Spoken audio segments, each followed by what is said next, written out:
your life, from getting everything right, from controlling every outcome. But if that were true, why do people with the perfect life still feel tired inside? Why do the anxious thoughts keep coming even when things go well? Why does your mind keep spinning when all you want is silence? The truth is, peace was never something you had to chase. It was something you had to uncover. And Buddhism holds the key. For over 2,500 years, monks, sages, and seekers have passed down a path not of escape, but of awakening. A path that doesn't ask you to become someone else, but to finally come home to who you already are. Not through force, not through guilt, but through awareness, through letting go. Tonight, as these teachings unfold, something inside you will shift. The noise will soften, the pressure will ease, and thoughts that once screamed for attention will begin to lose their grip. You'll start to feel space where there used to be stress, calm where there used to be chaos, clarity where there used to be confusion. This isn't just a peaceful voice in the background. This is ancient wisdom reprogramming your mind from within, gently, quietly, permanently. And when morning comes, you won't just wake up. You'll rise, lighter, still, whole. This isn't just another sleep session. This is a reset for your soul. Are you ready? Let's begin. And now the shift begins. From the surface to the stillness, from the noise that's been running your mind for years to the quiet part of you that's been waiting underneath it all. The transformation doesn't need to be loud, it just needs to be real. We begin with the root of it all, the thoughts that grip, loop, spiral, and don't let go. Until now. There's a thought in your mind right now that doesn't belong there. Maybe it's fear, maybe it's shame, maybe it's just an old voice that doesn't know it's overstayed its welcome. And here's what's wild. It didn't knock before it came in. It didn't ask permission. It just walked into your mental space and made itself comfortable. This is how most people live, not because they choose it, but because they never learn another way. They assume thoughts are facts, that if a voice in their head says something painful, it must be true, that if a story repeats itself often enough, it must be reality. But the teachings of Buddhism whisper a quieter truth. Just because a thought arises doesn't mean it deserves your attention. Thoughts don't need to be defeated. They need to be released. And that happens through curiosity. Not the kind of curiosity that wants to analyze or solve, but the kind that simply watches without panic. The thought comes. You don't react. You just observe. And something strange starts to happen. It loses weight. It loses power. It doesn't stick the same way. This is the beginning of letting go without trying to let go. The moment awareness enters, the old habit begins to fade. Not because you forced it, but because you no longer fed it. When the mind reacts, it tightens. When it observes, it opens.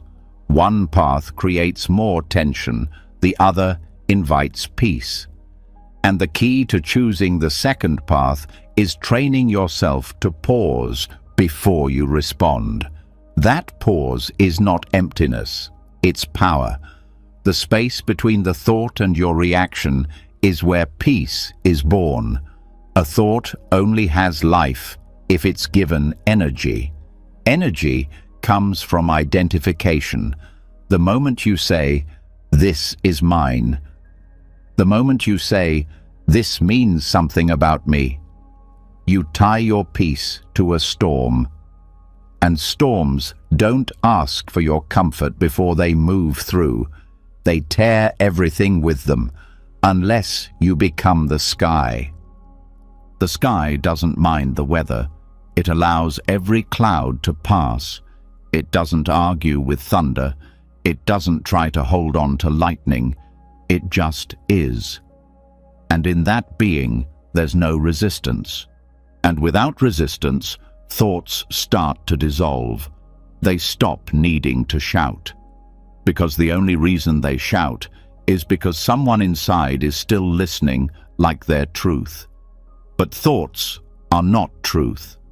They're activity, movement, patterns. A thought is just the brain trying to interpret life using whatever information it has stored.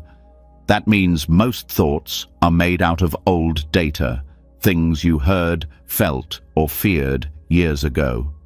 If the brain was a radio, most of your thoughts would be static, picked up from other people's stations. To reprogram the mind, you don't argue with static. You tune it out by tuning in. Awareness is the tuning fork that brings you into clarity.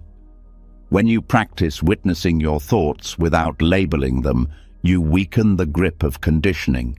You start to see patterns you never noticed before, like how most of your anxious thoughts start with "what if," or how most self-critical ones echo a voice from your childhood. And once you notice a pattern, you're no longer inside it, you're above it. That's why mindfulness is not just meditation, it's transformation. It's learning to watch the mind like a landscape, not a battlefield. And when thoughts no longer need to be fought, they don't multiply. They soften, they pass, like clouds losing interest in raining. The goal is not to stop thinking. The goal is to stop letting every thought become a story. Most people suffer because they're caught in narratives that never got questioned. I'm not good enough. I always mess things up. Nothing ever works out for me. These aren't facts, they're loops. And loops only keep spinning when you keep walking in circles around them. The way out isn't through confrontation, it's through stillness. Because stillness is the only state where thought patterns can't hook you. In stillness, you see the bait, and you don't bite. You see the trap, and you walk past it. You feel the pull of an old thought, and you smile, not because it's true, but because it used to control you, and now it doesn't. Thoughts will always arise.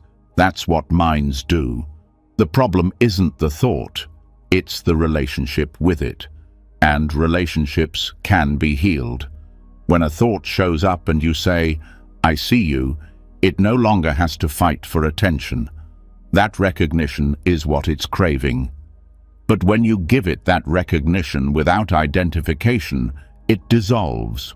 It's like a ghost looking for a house that no longer exists. Curiosity is your secret weapon here. Not curiosity that tries to dissect, but the kind that gently leans in. Where did this come from? Is this actually real? What happens if I don't engage? That last question is the real key, because what happens when you don't engage is freedom. You start to notice the body relaxing, the breath softening, the nervous system shifting from high alert to safety. This is what healing feels like, not dramatic, not flashy, quiet, subtle, almost unnoticeable at first. But over time, your entire internal climate changes. This is how the thought lets go of itself, not because you pushed it, but because you stopped needing it. It no longer fits who you're becoming, and the mind always wants to update its files when it realizes the old ones are no longer useful. Think about the thoughts you've outgrown already, beliefs that used to control you but no longer do. At one point, those thoughts felt permanent. Now, They feel silly. That's the nature of thoughts. They pass when you stop holding them hostage. Awareness is like sunlight. It doesn't force the flower to bloom. It simply creates the condition for blooming to happen. When you sit in awareness long enough, the thought that once screamed now whispers. Then it fades, because it realizes it's no longer needed, and you didn't fight it. You didn't win over it. You just stopped believing it was you. And that separation is everything. Buddhist wisdom teaches that the mind is like a guest house. Thoughts come and go. Some stay longer than others. Some are loud. Some are quiet. But none of them own the place. You're the host. You decide how much attention each guest gets. There's a reason monks sit in silence. Not because they're trying to stop thinking, but because they're learning not to chase anything, not even peace, especially not peace. Because peace isn't a thought. It's what remains when thought doesn't take up all the space. When you start noticing thoughts the way you notice sounds in the distance, something profound shifts. The thought comes, and instead of clinging, you breathe. You feel your body. You stay here, not in the past, not in the next 5 minutes, right here, right now.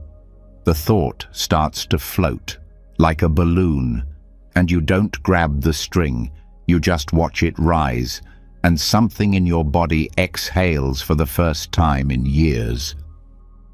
You're not your thoughts. You're the awareness behind them, the calm behind the storm, the sky behind the clouds. And once you start living from that space, you don't need to force anything to go. You just become the kind of mind that doesn't keep what it doesn't need. And that kind of mind, that's peace. You've just taken the first step in reprogramming your mind. Not by changing your thoughts, but by changing your relationship with them. The weight is lifting, the loop is breaking. You're not trapped in your own mind anymore. You're becoming free without force. One thought at a time. Stay with that stillness. Let it settle deeper. What comes next will build on this calm. We move now into the quiet between desires, where real peace begins. Once the mind stops clinging to thoughts, something quieter begins to surface. Not silence in the sense of nothingness, but silence that feels full, like the space left behind after a storm moves on. And in that stillness, the next habit starts to show itself. Not the racing thought, but the restless wanting, the pull toward more, the itch to escape the now by chasing something else. That's where we go next, not into more desire, but into the space right before it starts. There's a moment most people never notice. It comes before the craving, before the reaching, before the endless scroll, the bite of food, the next distraction. It's so subtle, it gets missed. But that moment is powerful. It's the pause between desires, and inside it is something rare, peace that doesn't depend on getting anything. The mind has been trained to crave. It has learned, over years of repetition, to reach forward for the next hit of comfort, validation, pleasure, control. But that craving doesn't create peace. It creates cycles. Satisfaction is short-lived, and the next desire comes dressed in urgency. You start to believe you need what you're reaching for, when really, the reach itself is what keeps the tension alive. Buddhism points to the middle, the stillness between wanting and having. That gap most people rush through. It's small at first, a few seconds, but in those seconds, a deeper part of the mind can wake up. the part that remembers what contentment feels like before the world convinced it to chase something better. The silence between desires isn't about deprivation. It's not about becoming cold or disconnected. It's about returning, coming back to the body, to the breath, to the space that already exists when the next craving hasn't yet taken over. Most people never get to feel this space because they react so quickly. The craving rises, and they're already halfway into a behavior. Shopping, scrolling, eating, planning, performing. But when you practice awareness, the craving no longer becomes a command. It becomes a signal. That signal is an invitation to pause, to observe, to sit in the discomfort just long enough to realize it won't break you. In fact, the discomfort is where freedom starts. Because it's there that you begin to untangle the mind's need to get something before it allows peace. That formula never worked, and deep down, you already know it. If the next achievement, next compliment, next reward truly gave peace, the mind wouldn't still be restless. And yet, here it is, still reaching. In that pause, you find your power again. You stop chasing and start feeling. You notice how cravings are not just in the mind, but in the body. A tightness, a flutter, a heat. But they pass, if allowed. The trick is not to suppress them, but to witness them. And in that witnessing, they lose their urgency. Most of the pain around desire doesn't come from the craving itself. It comes from believing that you can't be okay without satisfying it. That belief is what Buddhism calls attachment. And it's not just a theory, it plays out in every daily decision. The need to be liked, the hunger for certainty, the itch to win an argument. They all begin with the same illusion, that you need something to be whole. But if you sit in the pause, if you wait a few moments longer than you normally would, something incredible happens. The desire shifts. Sometimes it fades, sometimes it transforms, sometimes it shows you what it was really about, not the thing, but the feeling underneath. Security, love, meaning. These are real needs, but they don't get filled by chasing. They get nourished by presence. You start to see that many of your cravings are echoes of unhealed moments. A child who felt unseen, a moment you felt small, a time when being productive meant being valuable. These moments leave imprints, and the mind tries to fix the feeling by reaching for something that feels good. But no amount of external pleasure heals internal wounds. Only awareness can do that, and awareness lives in the pause. This silence is not empty. It's full of data. It tells you what your body needs, not just what your habits want. It helps you feel the ground again, hear your breath again, remember your enoughness. But it takes courage to stay in it, to not rush to fill the space, to not run to the next goal or grab the next coping mechanism. That space is where your nervous system resets. It's where the cravings start to lose their script. The more you rest in that silence, the more your brain begins to rewire. It starts to associate peace, not with getting something, but with being here. This is the real reprogramming, and it's deep, because the mind will resist at first.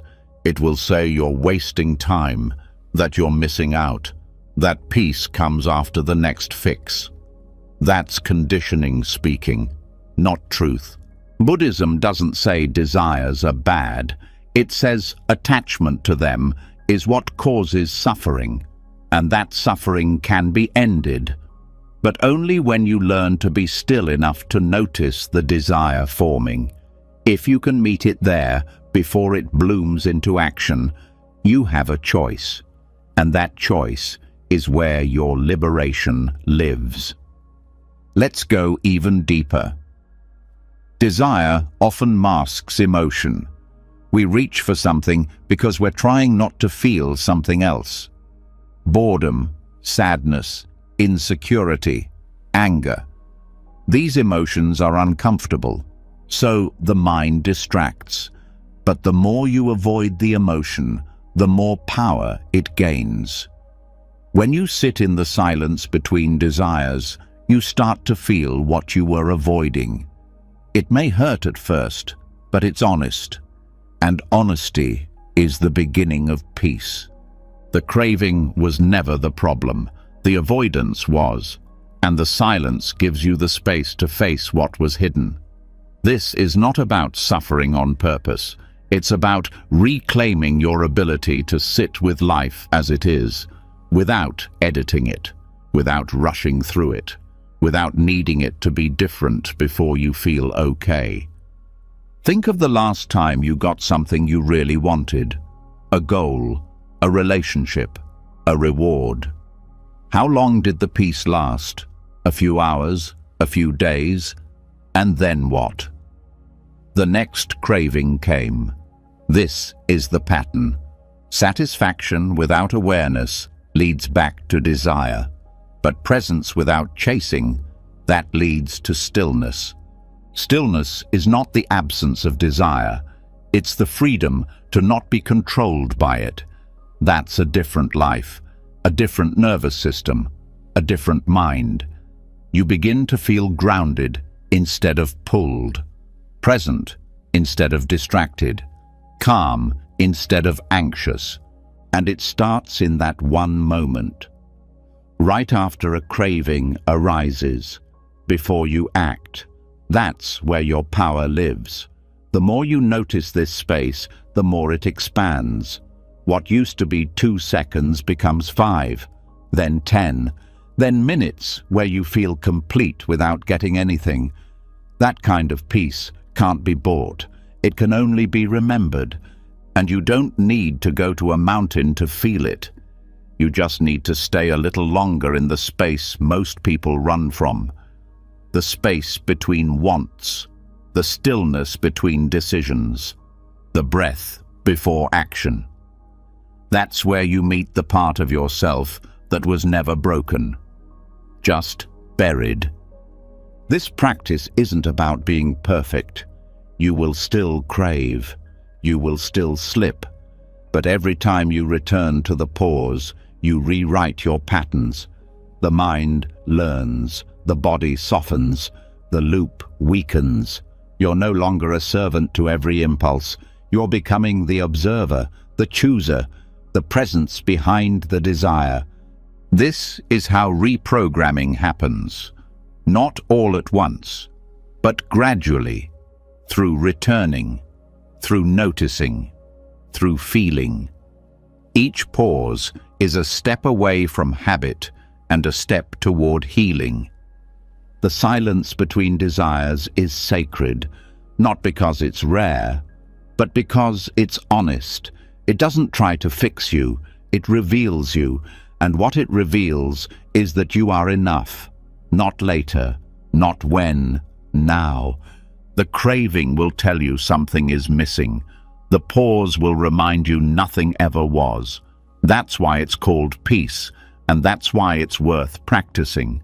The silence between desires teaches the body to stop racing toward the next fix.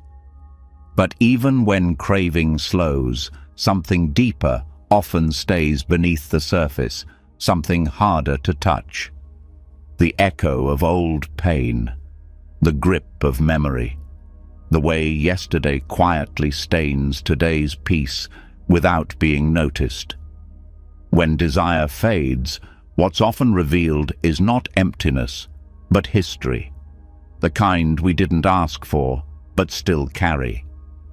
This is where the next shift begins, not in running from the past, but in learning not to let it dictate what the present becomes. Some wounds don't shout. They whisper through reactions, a small comment that triggers a big feeling, a harmless face that suddenly reminds you of someone who once hurt you, a peaceful moment that gets interrupted by a wave of shame with no clear cause. This is what it means to live through the past without realizing it. It's not a conscious choice, it's programming. The nervous system remembers things long after the mind says it's time to move on. And so the moment arrives clean, but we bring dirt from yesterday and smudge it before we've even had a chance to really see it. Buddhism doesn't ask us to erase the past. It asks us to stop dragging it across everything we touch. The past happened. It shaped you. But it's not supposed to run your present. That's what mindfulness changes. It doesn't change the past. It changes the way the past sneaks into now and alters your clarity without permission. Mindfulness is not just awareness of breath. It's awareness of when you're seeing the current moment through yesterday's lens. The mind likes to predict based on what it knows. If you've been hurt before, it becomes suspicious. If someone let you down, it becomes guarded. If life disappointed you, it stays alert for disappointment even when none is present. This habit of projecting creates separation between you and peace, between you and people, between you and what's actually happening right now. Because you're not responding to what's in front of you. You're reacting to what it reminds you of. This is how the mirror gets fogged. You're looking at today, but seeing yesterday's reflection. And that blocks truth. It replaces clarity with memory. Not the full memory, but the emotional trace of it. That's what makes it so tricky to notice. It doesn't show up as a conscious thought. It shows up as tension, as withdrawal, as judgment, as defensiveness that feels justified but is rooted in a wound that was never met with full awareness. To meet this kind of pattern, you need presence that doesn't look away. When you feel a reaction rising, ask not what caused it, but where it's coming from. Is this moment actually unsafe, or does it just feel like something that was? Is this person actually the problem, or are they brushing up against a scar I've forgotten I had? That level of self-inquiry takes humility. It takes gentleness. Because the moment you go to war with your past, you invite more chaos. But the moment you observe it without resistance, it begins to soften. The mirror doesn't need to be smashed. It needs to be cleaned, slowly, gently, one layer at a time, not through force, but through understanding. When you learn to feel without explaining, you get closer to the source. The body holds so many moments that never got processed. And until they're felt, they repeat. They reappear as patterns. Same conflict, different people, same fear, different setting. It looks like life is doing it to you again, but really it's your own lens repeating the scene. Mindfulness lets you notice the difference between the moment and the memory. The key is not to deny the past. The key is to stop assuming it belongs in every current interaction. You're allowed to see a new moment as new, even if it reminds you of something painful, even if the emotions are loud. You can acknowledge the feeling without building a story around it. That's where the loop starts to break. One of the most powerful things you can do is say to yourself, "This feels familiar, but it's not the same." That statement alone creates space.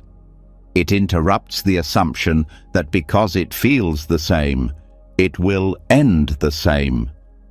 That pause is where you reclaim choice.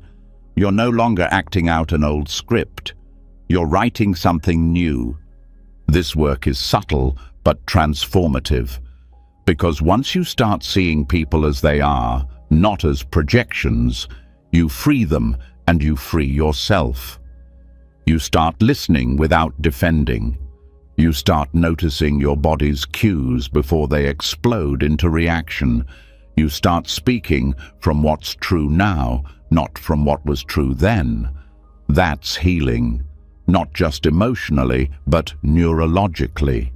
You're rewiring pathways that used to jump straight from stimulus to pain.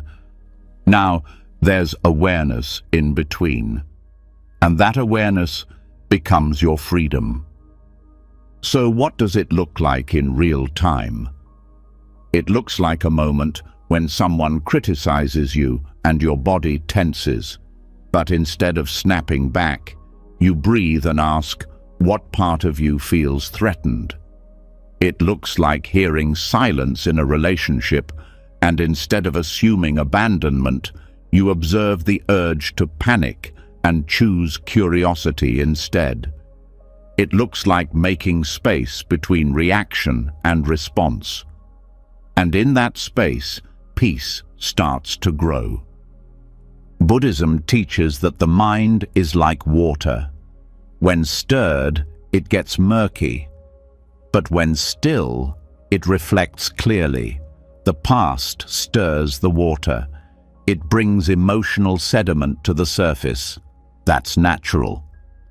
But if you sit with the water long enough without adding more movement, it begins to settle, and you begin to see. The practice is patience. The result is presence. Presence that doesn't deny the past, but doesn't get pulled into it either. That's the gift of the mirror that no longer reflects yesterday.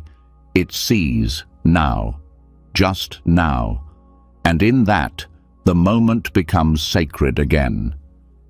Let's take this deeper. When the past goes unexamined, it creates identity. You start to say things like, I'm just this way, or this always happens to me. These are not traits. They're imprints. And when you look closely, they dissolve. Not because they were false, but because they were incomplete.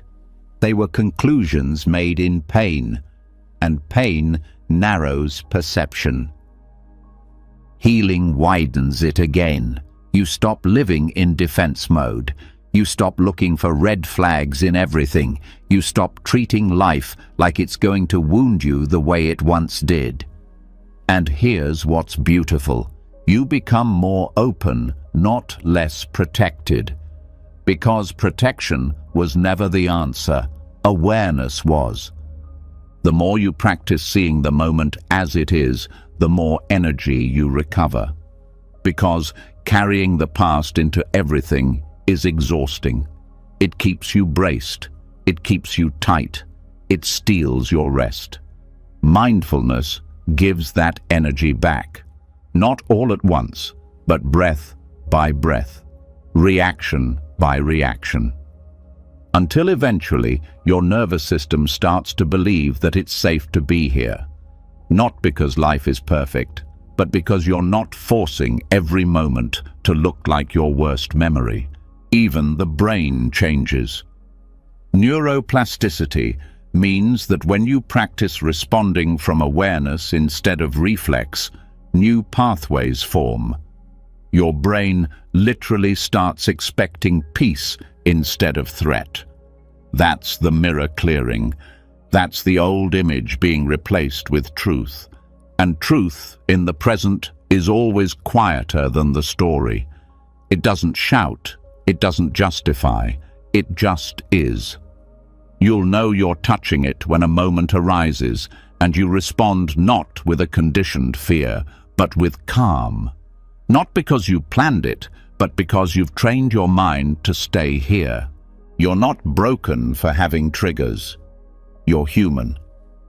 But you don't have to be run by them. You can meet them, you can listen to them, and then you can choose something else. That's power. Not the loud kind, the quiet kind, the kind that builds over time, the kind that stays when everything else changes. So next time a moment arises and it feels heavy or sharp or strangely familiar, pause.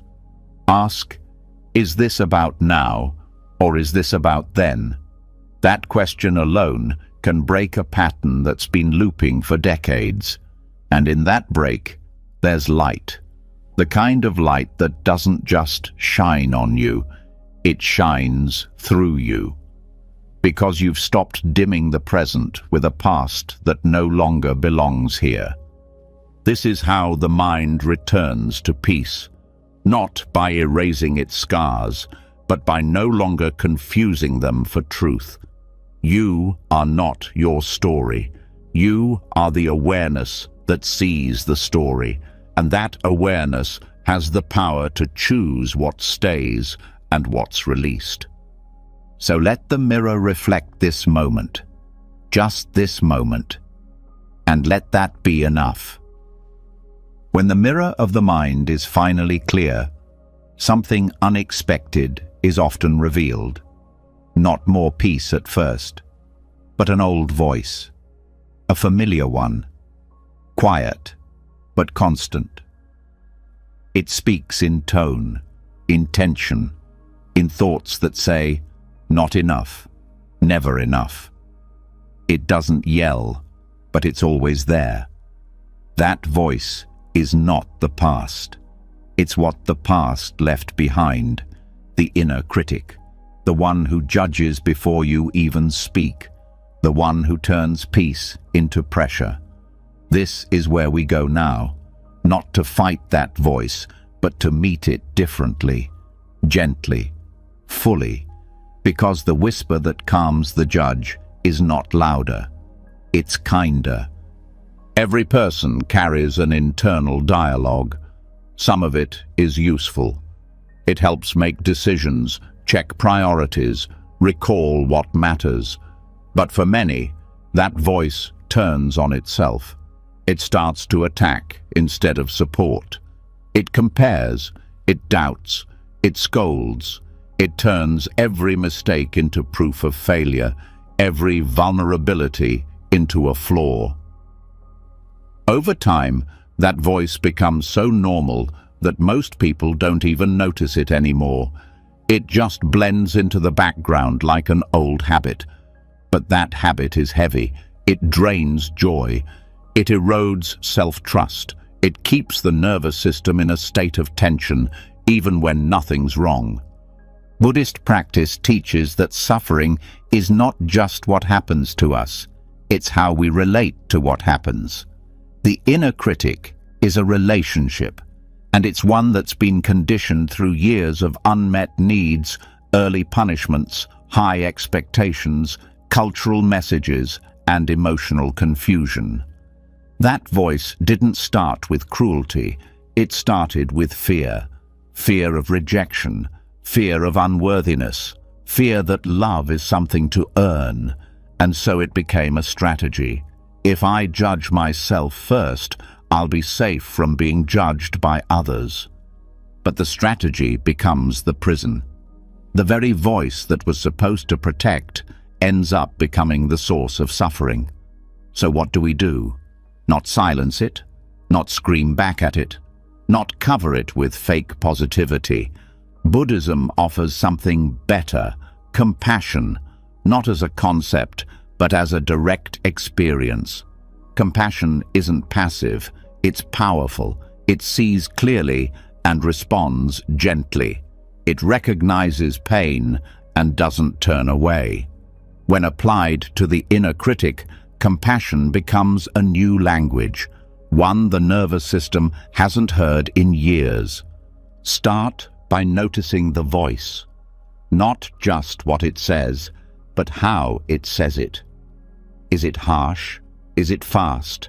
Is it repeating old lines that sound like someone else's voice? Awareness is the first medicine. When you observe the inner critic without joining it, you create space. That space is where healing begins, because in that space you realize the voice is not the truth. It's a pattern, a habit of thinking that can be rewired. Next, explore what that voice is trying to protect. Often, underneath judgment is fear.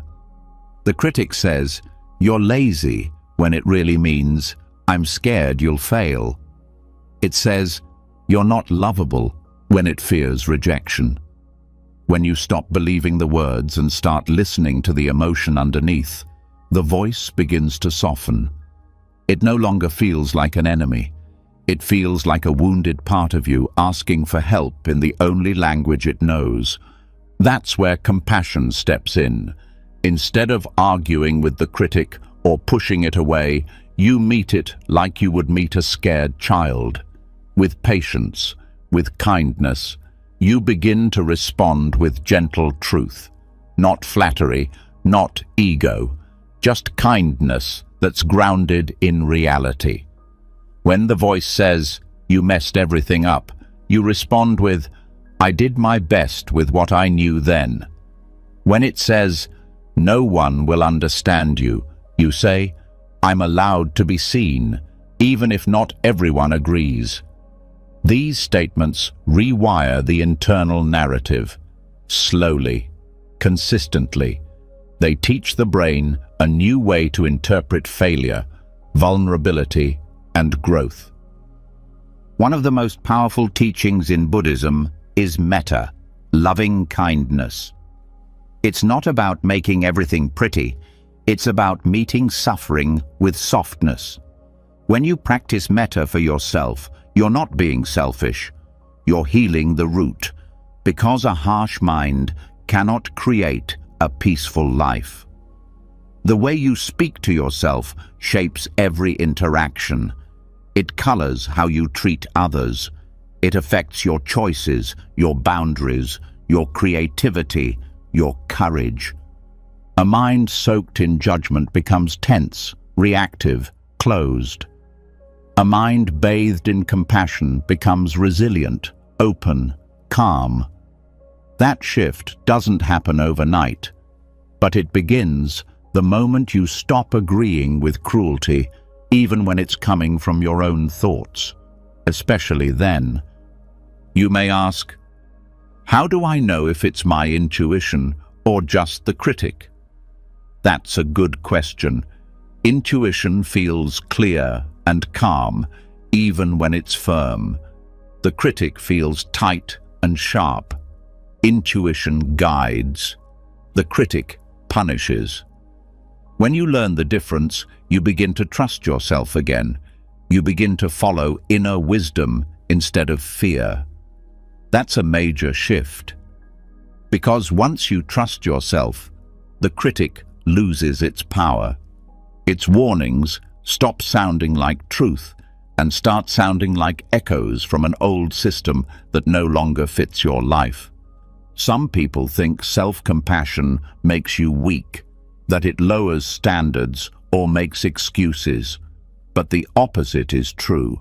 Self-compassion creates a safe internal space where growth can happen. You're more likely to take risks, try new things, and recover from setbacks when you're not afraid of your own thoughts. Discipline with kindness is more sustainable than discipline through shame. The science agrees. Studies show that people who practice self-compassion are more motivated, more emotionally balanced, and less likely to fall into cycles of depression and anxiety. So, how do you start? Begin with noticing. Throughout your day, catch moments where the inner critic speaks. Don't fight it, just name it. That's the judge. Then breathe. Then ask what you actually need in that moment.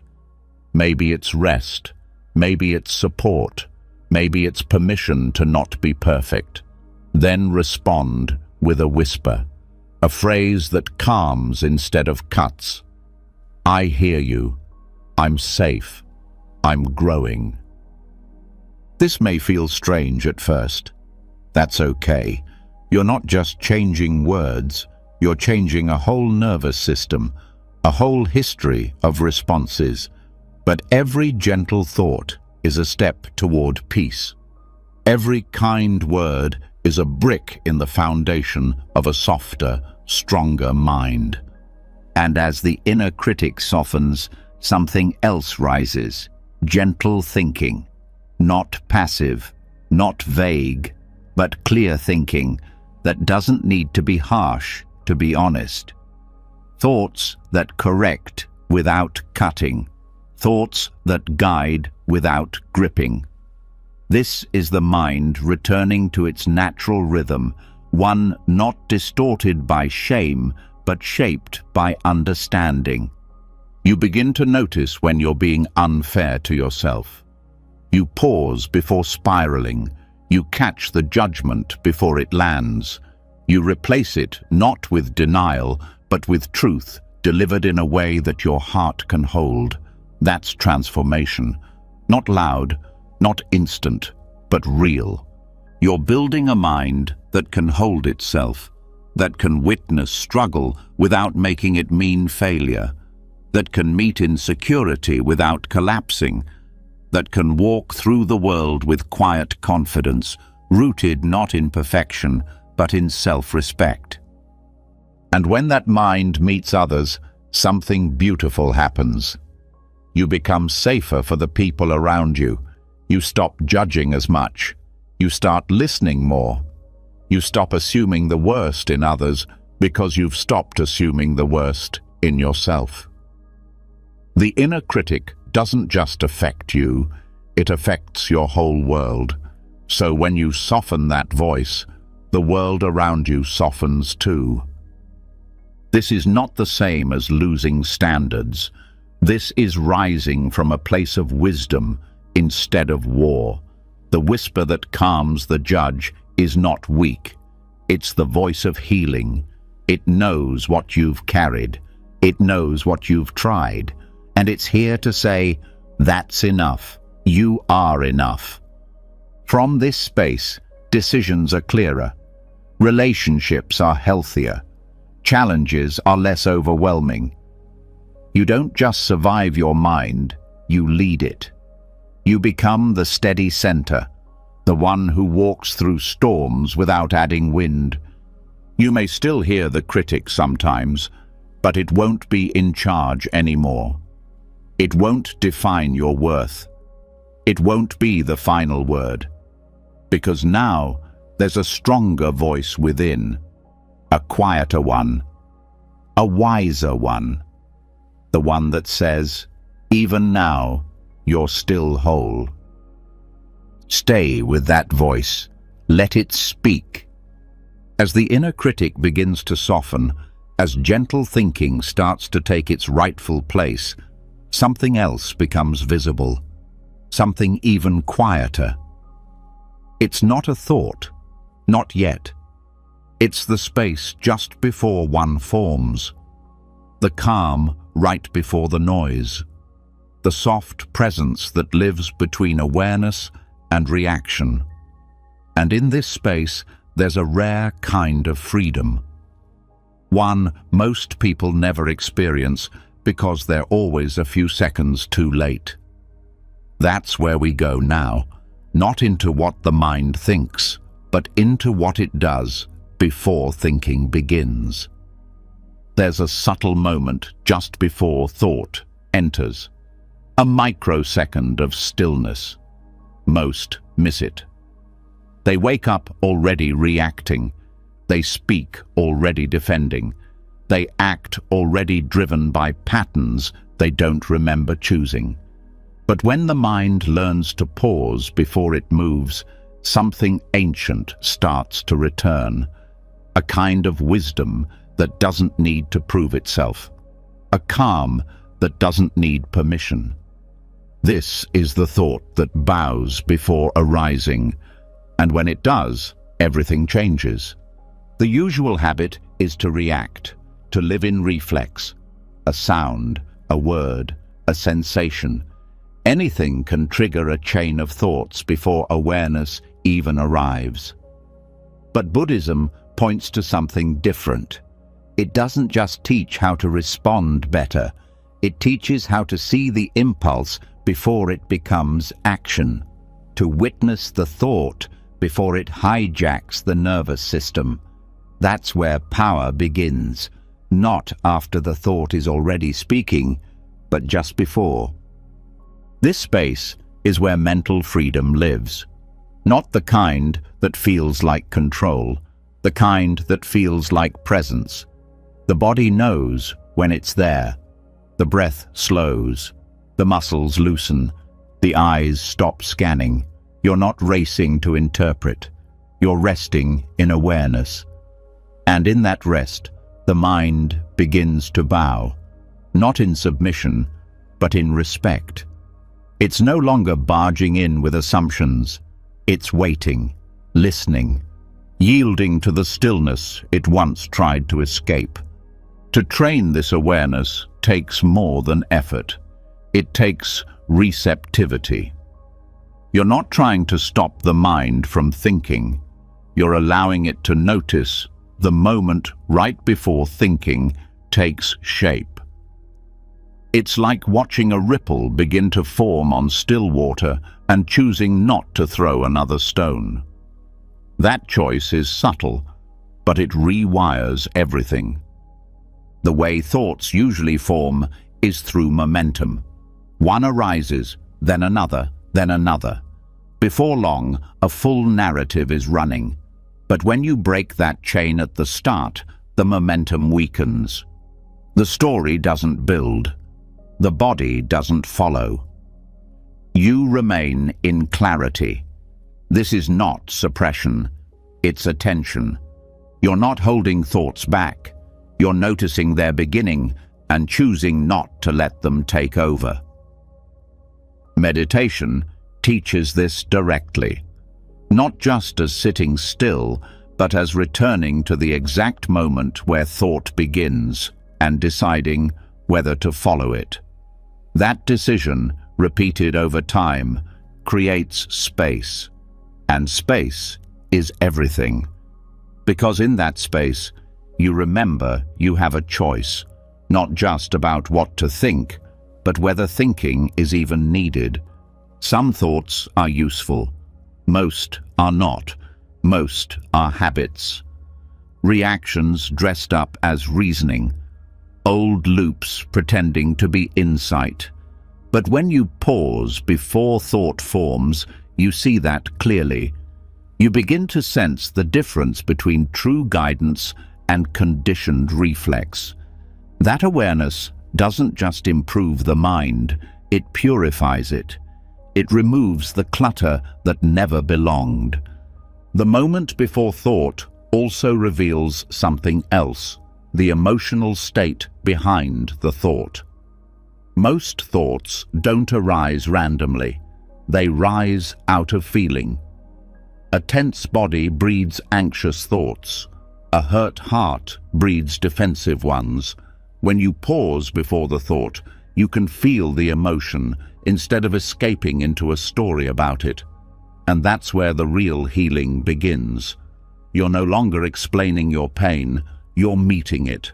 This shift breaks cycles, especially in relationships, before the sarcastic comment, before the defensive reply, before the inner argument starts. If you catch the moment before the thought, you often don't need to say anything at all. You realize the thought wasn't necessary. It was a reaction to a wound, not a response to the moment. And when you don't act from that place, peace follows. Peace doesn't mean never thinking. It means not being dragged by every thought the mind offers. It means the mind starts asking for permission instead of demanding your attention. That permission is trained through repetition. Each time you notice the gap before the thought, you widen it. And in that widening, calm grows. Many people ask, How to live more mindfully. This is the core. Not adding more effort, subtracting more noise, not doing more, thinking less, watching more, listening deeper, trusting that stillness doesn't mean weakness, it means mastery, because the most powerful minds are not the ones that think the most. They're the ones that can stop when silence is enough. To cultivate this pause, start small. Notice the moment right before a decision, before checking your phone, before reaching for food, before replying. Ask yourself, where is this coming from? Then breathe. Let the question hover without rushing to answer it. That pause interrupts the program. It resets the system. It brings awareness online before habit takes over. Over time, your body starts to remember this pause. It starts to settle there. Thought no longer needs to drive every moment. Awareness does, and that awareness becomes the new center, not the mind, but the watcher of the mind. That shift brings dignity to your inner world, because you're no longer a machine running old scripts. You're awake inside your own experience. Some days the space will be small, other days it will stretch wide. That's not the point.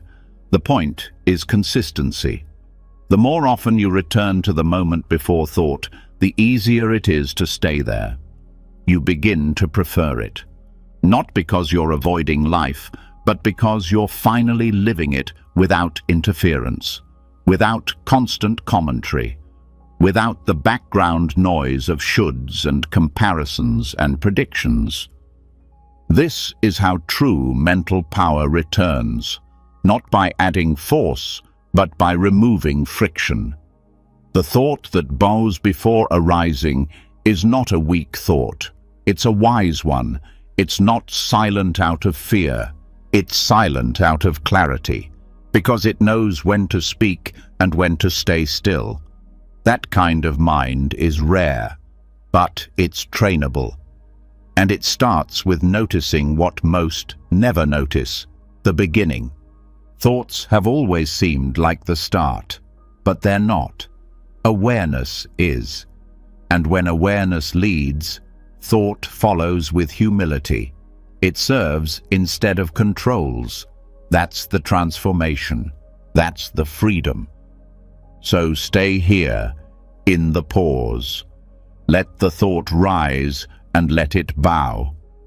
Not because you told it to, but because you made room. And room is all it needed.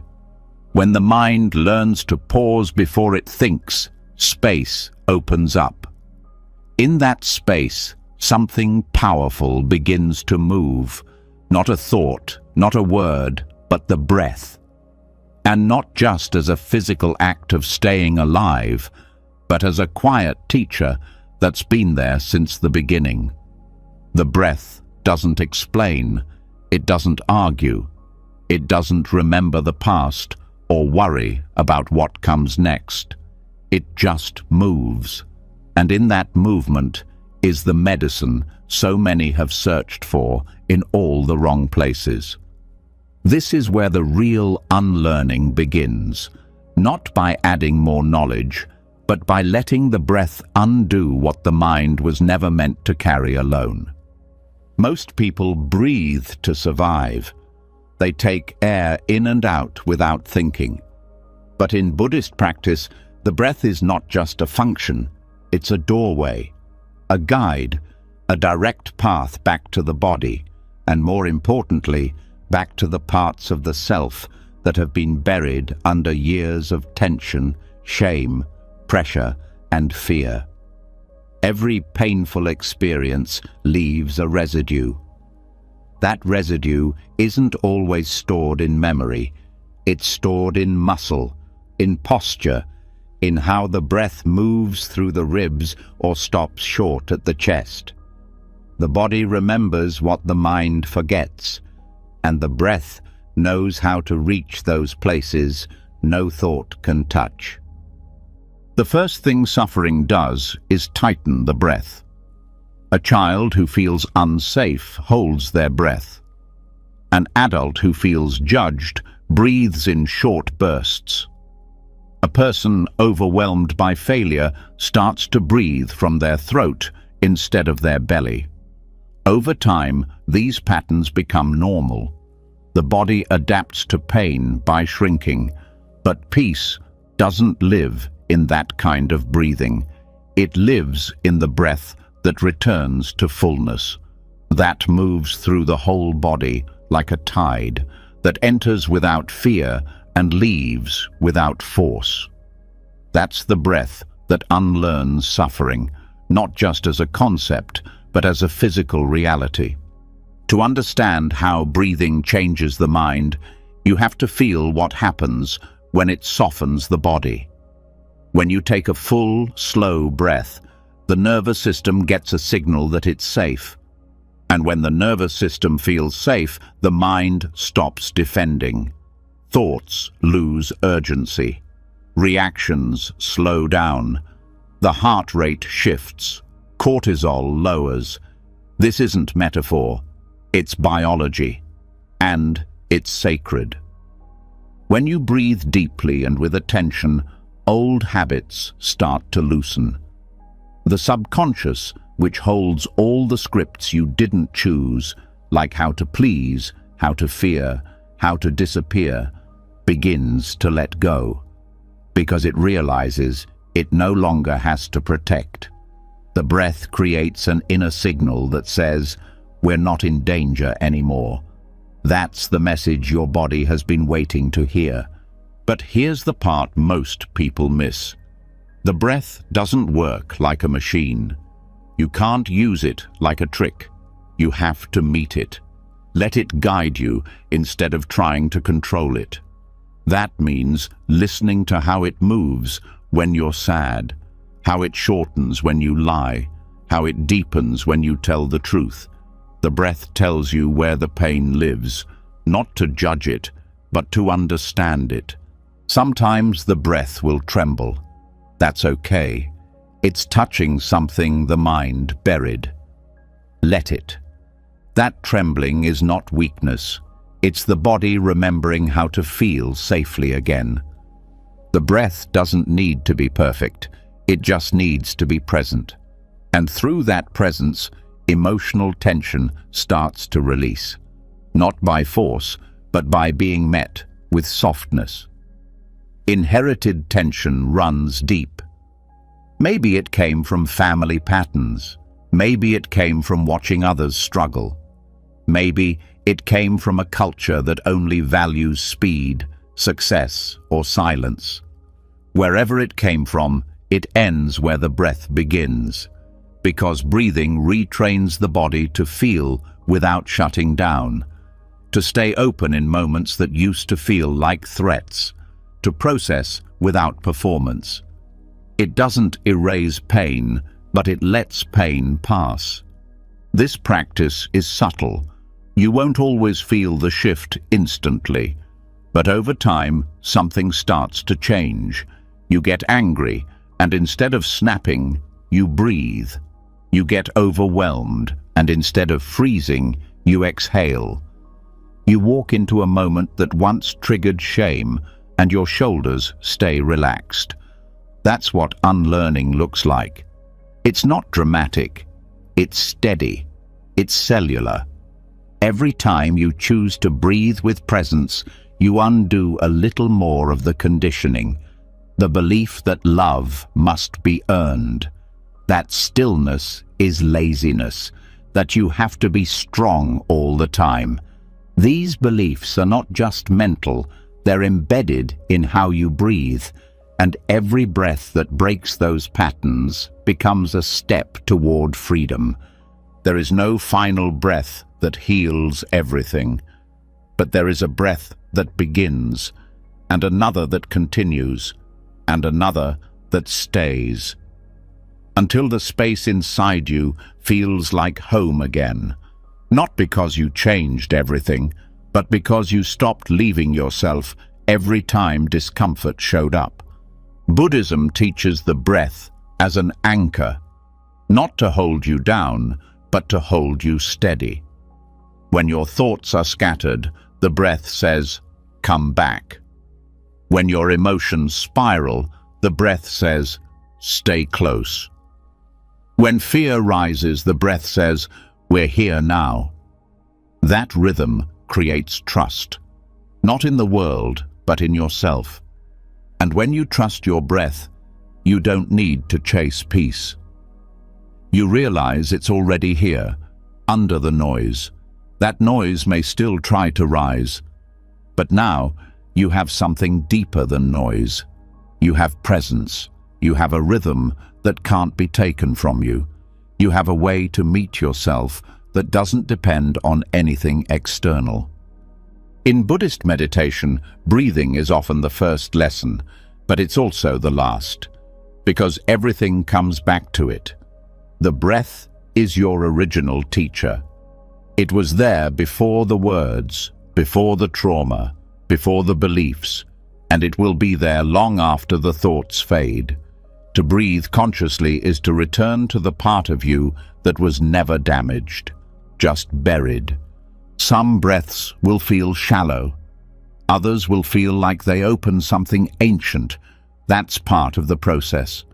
The breath meets you where you are, not where you're trying to be. And when you let that be enough, the healing begins without needing to be named.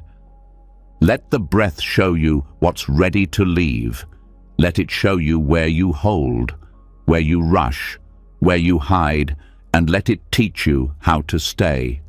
Not in pain, but in presence, because presence is the only place where transformation can happen. You are not unlearning to erase who you were. You are unlearning so that who you truly are can rise without tension, without pretending, without fighting every moment. The breath makes that rise possible, not through effort, through trust. So next time the thoughts feel too loud, next time the body feels too tight, next time the world moves too fast, pause, breathe, and let the breath remind you that your peace is not behind or ahead. It's here, now, moving in and out, asking nothing, giving everything. Stay with that breath. Let it move through every place you forgot to forgive, every place you held too tightly, every place that learned fear instead of love. The breath teaches the body how to soften. It shows the nervous system that not every moment is a battlefield. And once that lesson begins to settle, something surprising happens. Emotions that used to control everything no longer hit as hard. The waves still come, but they don't knock you down the same way. And from that new strength, another lesson begins to unfold, not just how to feel emotions, but how to let them pass without becoming them. Not every feeling is a storm, but the mind often forgets that. So we move now into the next unfolding, the cloud that forgot to storm. Strong emotions are not the problem. They are natural, even necessary. What turns them into suffering is identification. The moment anger becomes my identity, the storm begins.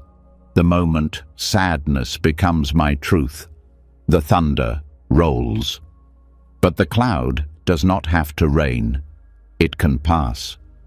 And Buddhism shows how, not by resisting emotions, but by allowing them without letting them define who you are.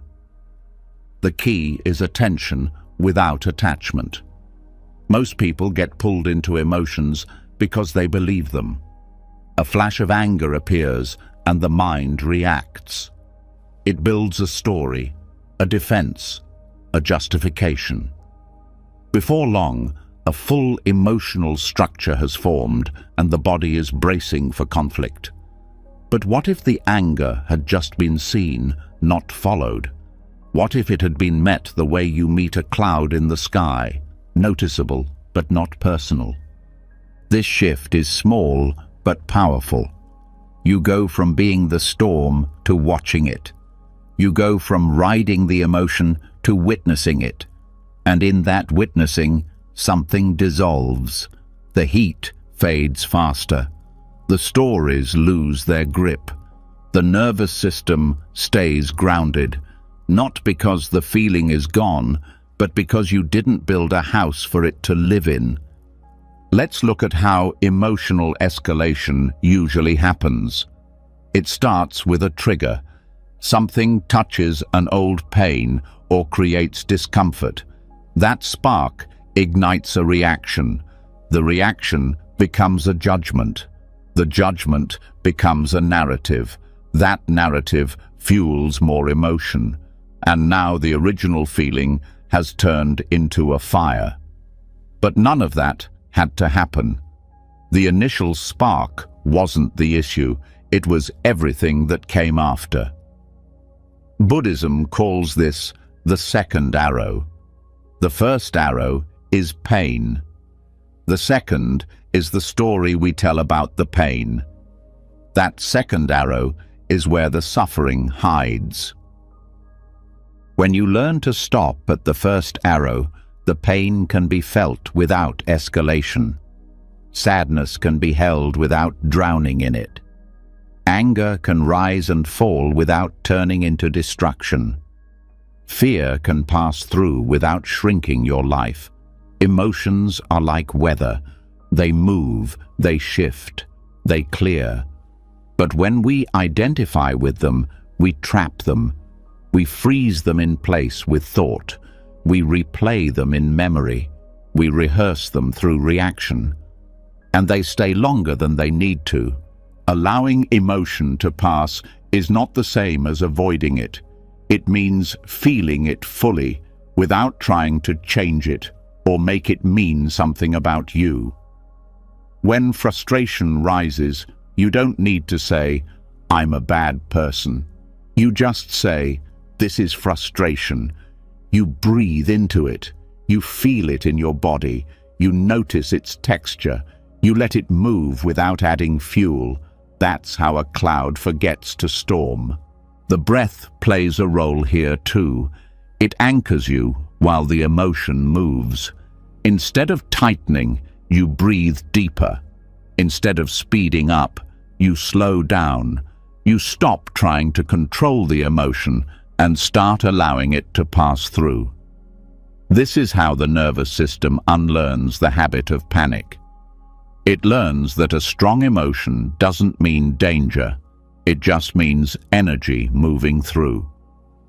This practice changes your entire experience of life. You stop fearing your own feelings. You stop reacting out of habit. You become emotionally agile instead of emotionally trapped. You can feel deeply without falling apart. You can hold intensity without losing clarity. And here's something most people don't realize. When you stop clinging to emotions, they become teachers. Anger reveals where a boundary was crossed. Sadness shows where something meaningful was lost. Fear reveals where safety is missing. But you can't receive those messages if you're too busy fighting the feeling or getting caught in it. Stillness allows listening, and listening brings wisdom. In relationships, this changes everything. You stop blaming others for how you feel. You take responsibility without shame. You communicate without attack. You notice when you're escalating, and you pause. That pause is not weakness. It's wisdom. It's the moment the cloud decides it doesn't need to storm. Over time, this creates a new emotional pattern. Instead of collapse or explosion, there's observation. Instead of shutting down or lashing out, there's breathing through. And the people around you feel it. They feel your calm. They feel your steadiness. It gives them permission to soften too. Emotional freedom is contagious. But this doesn't mean you suppress. It means you hold, you allow, you feel fully. But you don't get lost. You don't become the anger. You don't become the sadness. You remain the sky, watching the clouds come and go. The storm might visit, but it doesn't live here anymore. You can start practicing this now. The next time a feeling rises, pause. Name it softly. Don't argue with it. Don't explain it. Just breathe with it. Notice where it lives in the body. Is it heat in the chest? A tightness in the throat? A pressure in the stomach? Let it be there, without adding thought, without trying to fix. And when it starts to move, let it. Don't hold it. Don't analyze it. Let it go. Some emotions will rise quickly and fall fast. Others will linger, but all of them want the same thing, to be seen without being locked in. When you allow them to pass, you build a new relationship with yourself. One that's based on trust, not control. On presence, not panic. And when your emotions no longer scare you, life opens. You take more risks. You speak more truth. You connect more deeply. You stop walking on eggshells around your own inner world. That freedom is not the absence of feeling. It's the ability to feel everything without becoming anything you're not. This is the mind returning to balance, the heart returning to safety, the body returning to calm. Not because nothing hard happens, but because you no longer make every wave into a tsunami. Let the cloud pass. Let it move without resistance. Let it forget to storm. And as it does, a deeper clarity emerges.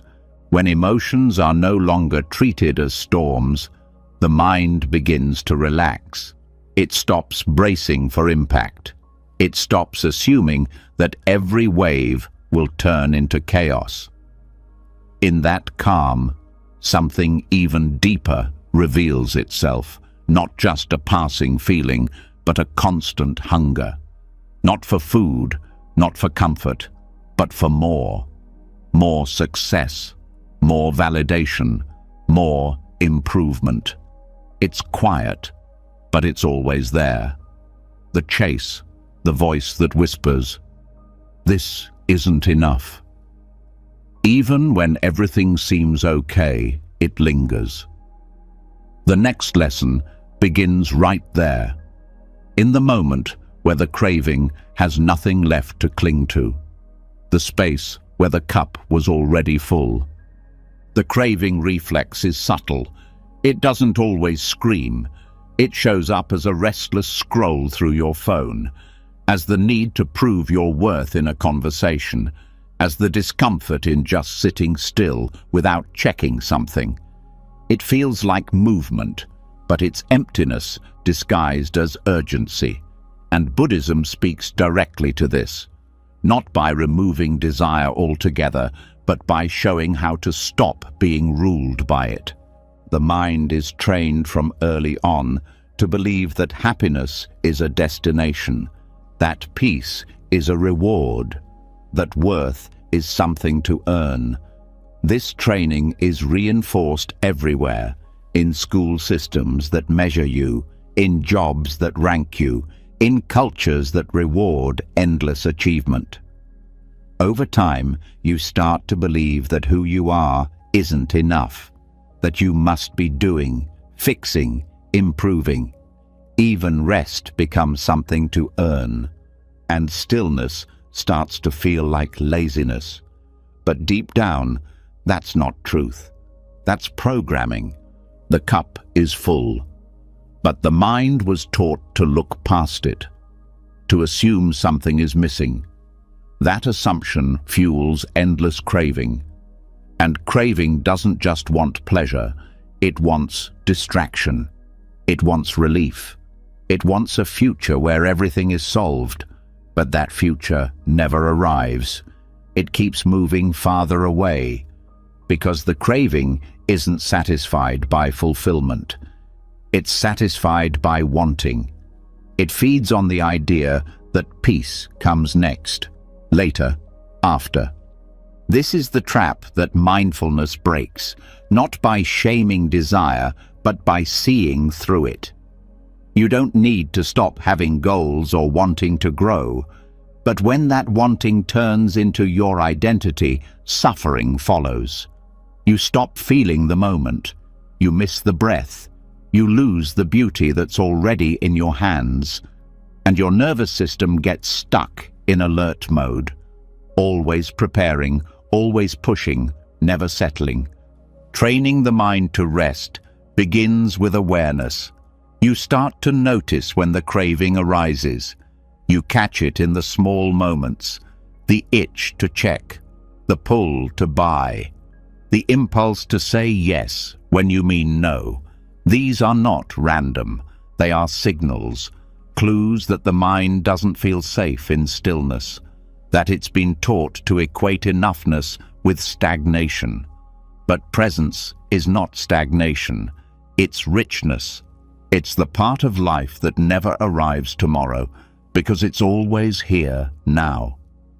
One of the central teachings in Buddhism is that grasping causes suffering, not because desire is wrong, but because the identification with desire creates tension. When you believe you need more to be okay, you'll never be okay.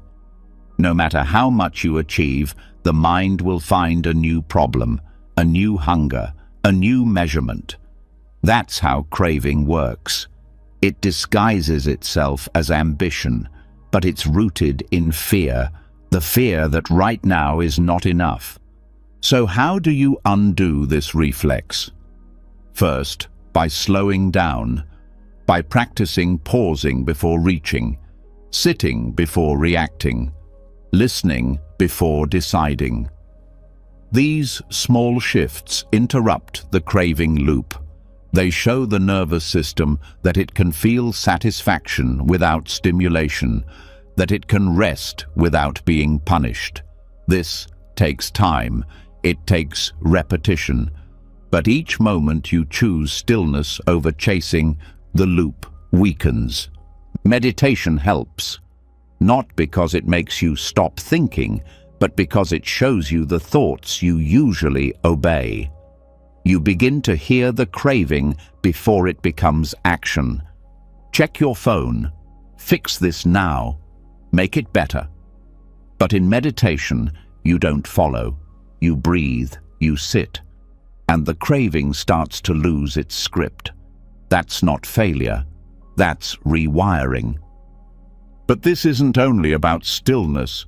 It's also about gratitude. Not the kind you force, but the kind you notice. The warmth of a quiet moment, the sound of your breath, the small victories that didn't need to be posted. Gratitude returns the mind to reality, to the part of life that doesn't need improvement, to the cup that was already full. Gratitude, when practiced consistently, reshapes perception. It trains the mind to see what's here instead of what's missing. This isn't toxic positivity. It's presence. It's saying, yes, there are things I want to grow into, but today, this is enough. This moment, this body, this breath. And in that enoughness, the nervous system exhales. The fight to prove something drops, and peace begins to feel natural instead of earned. There's also a physical layer to this. The body mirrors the mind. If the mind is always chasing, the body stays tense, shoulders tight, jaw clenched, hands fidgeting. But when the mind starts to recognize enough, the body loosens. You stop moving to escape. You start moving with presence. Walking becomes meditation. Eating becomes sacred. Talking becomes listening. Everything slows down without becoming dull, because awareness adds color to the ordinary. This isn't about rejecting ambition, it's about grounding it in wholeness. When you grow from peace, your progress is clean. It doesn't leave burnout behind. But when you chase from fear, every win feels temporary. Every goal becomes a new standard to survive. You live in a prison of expectations you never consented to. So return to the cup. Ask yourself, what if nothing needed to be added right now? What if the feeling of lack was a thought, not a truth? What if fullness wasn't about things or status, but about being awake to the life already unfolding? You'll notice how much opens when you stop trying to fill the space, when you let quiet be enough, when you let connection be more important than appearance. When you trust that your worth isn't at the finish line, it's in the fact that you are alive and breathing right now. This is not settling. This is sovereignty. This is choosing presence over pressure. This is not lowering the bar. This is realizing the bar was a trick all along. When the mind stops chasing, the heart starts listening. You begin to hear your own rhythm again. You start to feel what you truly enjoy instead of what you're conditioned to pursue. Simplicity starts to feel like luxury. You return to what matters, not because someone told you, but because craving no longer runs the show. Some days, the reflex to chase will return. That's okay. It's an old habit. But now, you see it. You name it. You breathe through it. You let it pass. And each time you do, the mind remembers the truth. That peace isn't the result of more. It's the result of enough. Let that truth settle. Let it root itself. When the mind stops reaching, the body starts to trust stillness. The craving softens. The breath deepens. And in that soft space, something unexpected rises. Not urgency, not emotion, but a quiet question. Who am I without the chase? When there's nothing left to prove, when the pressure lifts, when no one is watching, what's left? This is where the next layer of freedom begins. A deeper release. Not from desire or emotion, but from identity itself. The story of self that has followed you like a shadow that may not belong to who you truly are. This is the moment the shadow stops following. Every person builds a story of who they think they are. It starts early. Names, roles, traits. You learn to say, I'm the responsible one. I'm the shy one. I'm the helper. I'm the black sheep. I'm the overachiever. These labels get reinforced over time, by praise, by rejection, by memory. They form the identity the mind believes is real, but this identity is not solid. It's a reflection. It's shaped by perception, fear, repetition, and when peace becomes tied to that story, it becomes fragile. Buddhism doesn't deny the self. It invites you to see through it. Not because who you are doesn't matter, but because the mind's version of who you are is usually incomplete. Often it's a defense, a collection of beliefs built to protect against pain. But the protection becomes limitation. You start reacting not to the world, but to the need to keep your identity intact.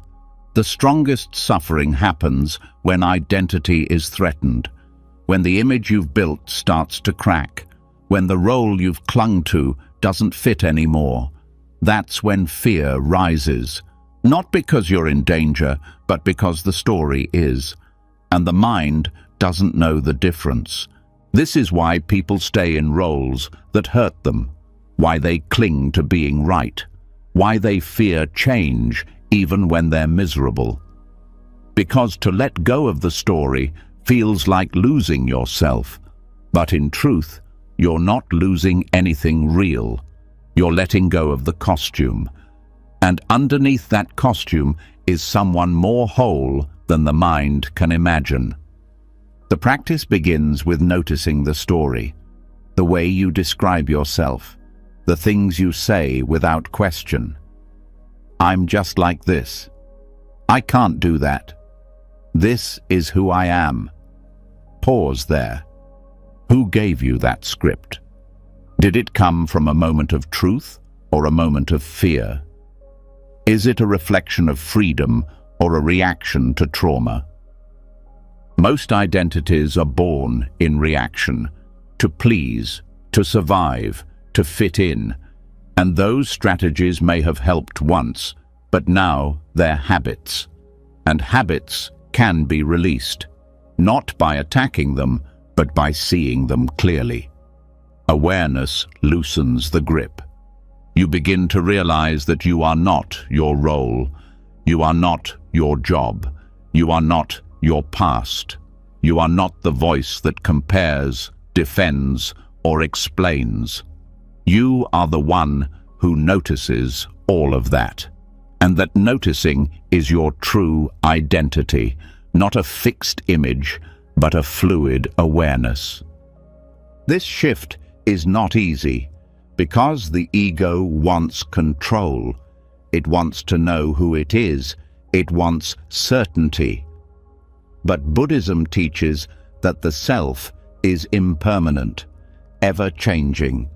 And this isn't a problem, it's liberation. Because when identity is no longer fixed, peace becomes flexible. It doesn't break when something changes.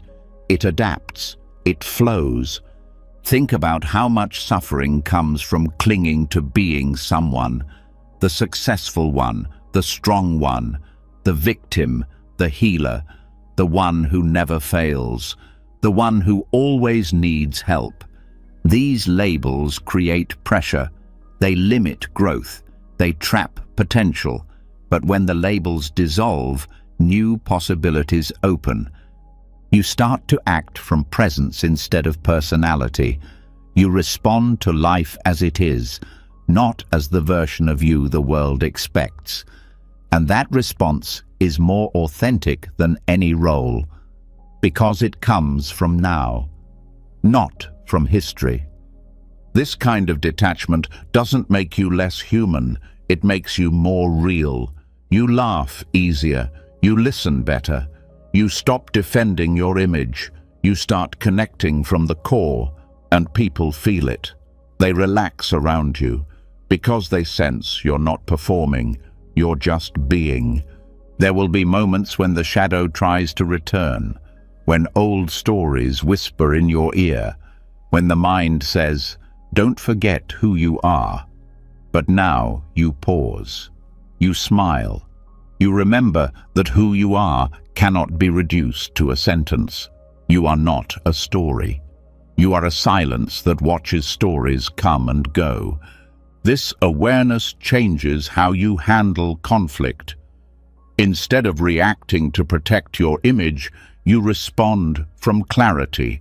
You admit mistakes without shame. You let others be wrong without needing revenge. You stop taking everything personally, because without a rigid identity, there's nothing to protect. And that absence of defense feels like peace. The shadow of identity also hides in comparison, in the need to be seen a certain way. But when you detach from who you think you should be, you stop comparing, you stop competing, you stop shrinking. You simply show up, fully, honestly, with whatever's here. And that honesty brings relief, because the performance ends, the masks fall, the tension releases.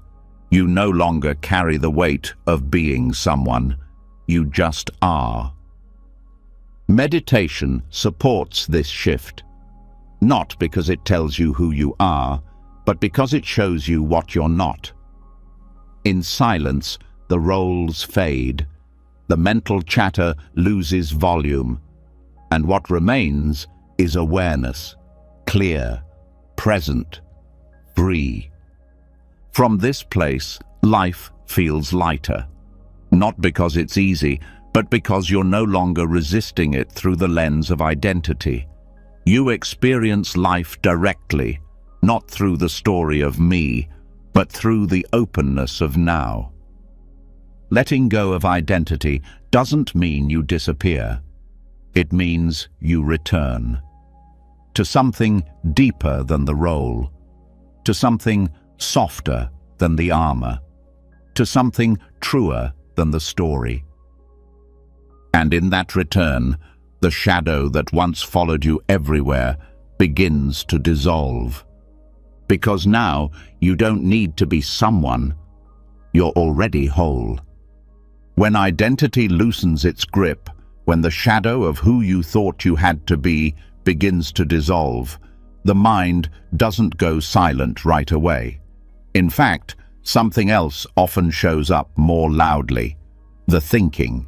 Not the gentle kind, the racing kind, the constant replaying, rewriting and rehearsing that fills the space once occupied by pressure to be someone. It's the next layer of mental habit, overthinking. And in the quiet, it becomes clear just how deeply the mind has been conditioned to never stop narrating, fixing, preparing. That's where this lesson begins. Not in trying to win against the mind, but in learning the art of not finishing the thought. Overthinking is not a flaw. It's a learned response to discomfort. The mind was trained to stay busy as a way to feel safe. If it could predict enough, prepare enough, analyze enough, maybe it wouldn't get hurt. So it kept going, but that safety became noise. And that noise became normal. Now, silence feels strange. Stillness feels wrong. The loop keeps spinning, not because the problem is real, but because the mind doesn't know how to stop without finishing the cycle. The practice is simple, but not easy. To interrupt the loop, gently, to catch the thought as it begins, and instead of following it to the usual conclusion, to stop, to return, to choose stillness over resolution. This isn't avoidance, it's clarity. Most thoughts don't need to be finished. Most questions don't need to be answered right away. Most mental stories lose their urgency when they're not fed. A monk once said, "The thought is not the problem. The second and third thought are." The first thought appears, it's natural, but the second one judges it. The third one reacts to that judgment. And suddenly, the mind is miles away from the moment. The lesson here is not to destroy thought. It's to see it without entering it, to notice the beginning and gently decline the invitation to follow. This creates a new pattern, not by force, but through interruption. You notice, then you breathe. You catch yourself mid-sentence, mentally, and you stop. You don't need to finish the worry. You don't need to complete the judgment. You don't need to run the full loop of "what if," or "why did I say that," or "how will this turn out?" You let the thought hang. You leave it unfinished, and in doing that, you end the cycle. Over time, the mind starts to change.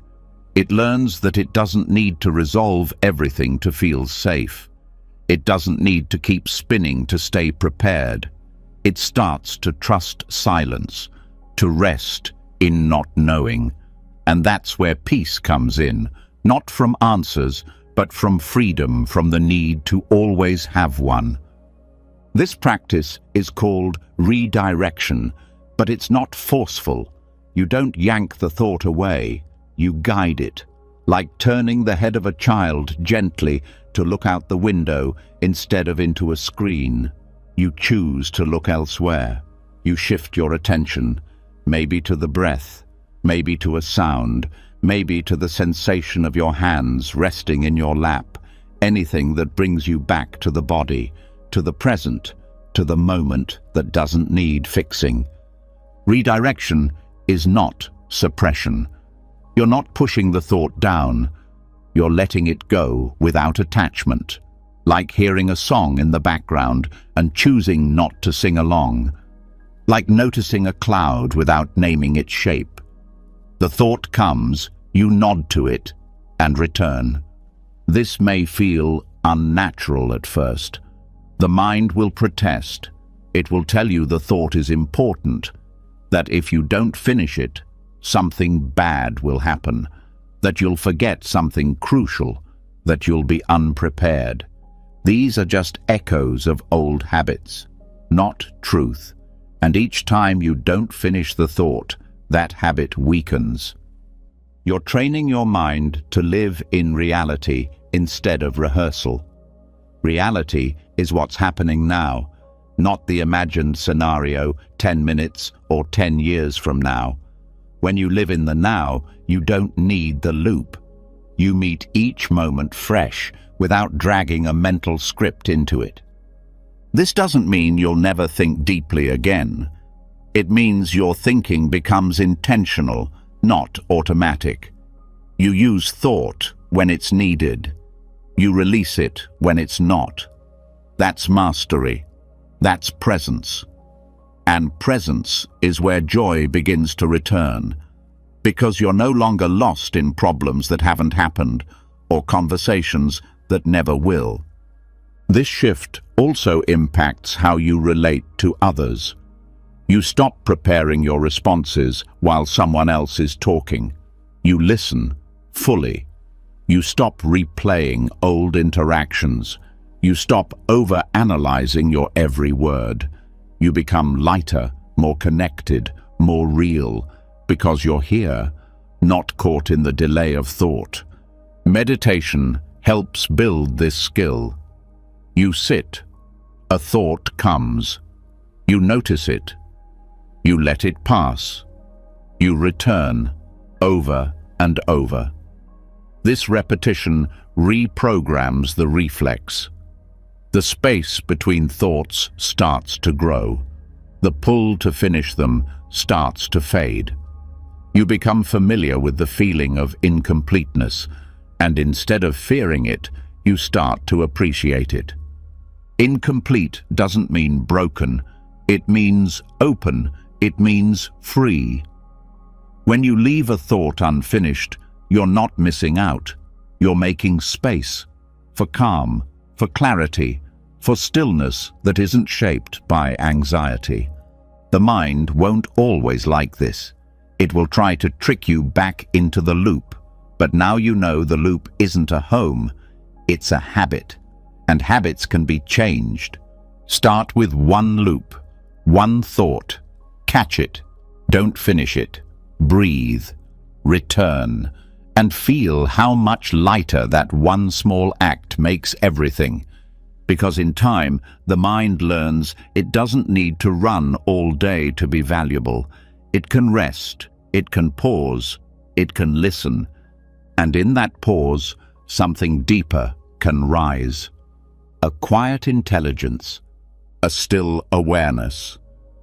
When thoughts are no longer rushed to their end, when the mind stops sprinting ahead of the moment, something starts to shift in the body. It's quiet at first, subtle, like an exhale held too long, finally released. But beneath that release is something deeper, a pattern that's been running for years, a constant inner rush, a pressure that says life must be fast, decisions must be instant, healing must be immediate, even peace becomes a deadline. But what if that urgency was never yours to carry? What if the stream never needed to hurry? Urgency is a habit, not always on the outside, but inside.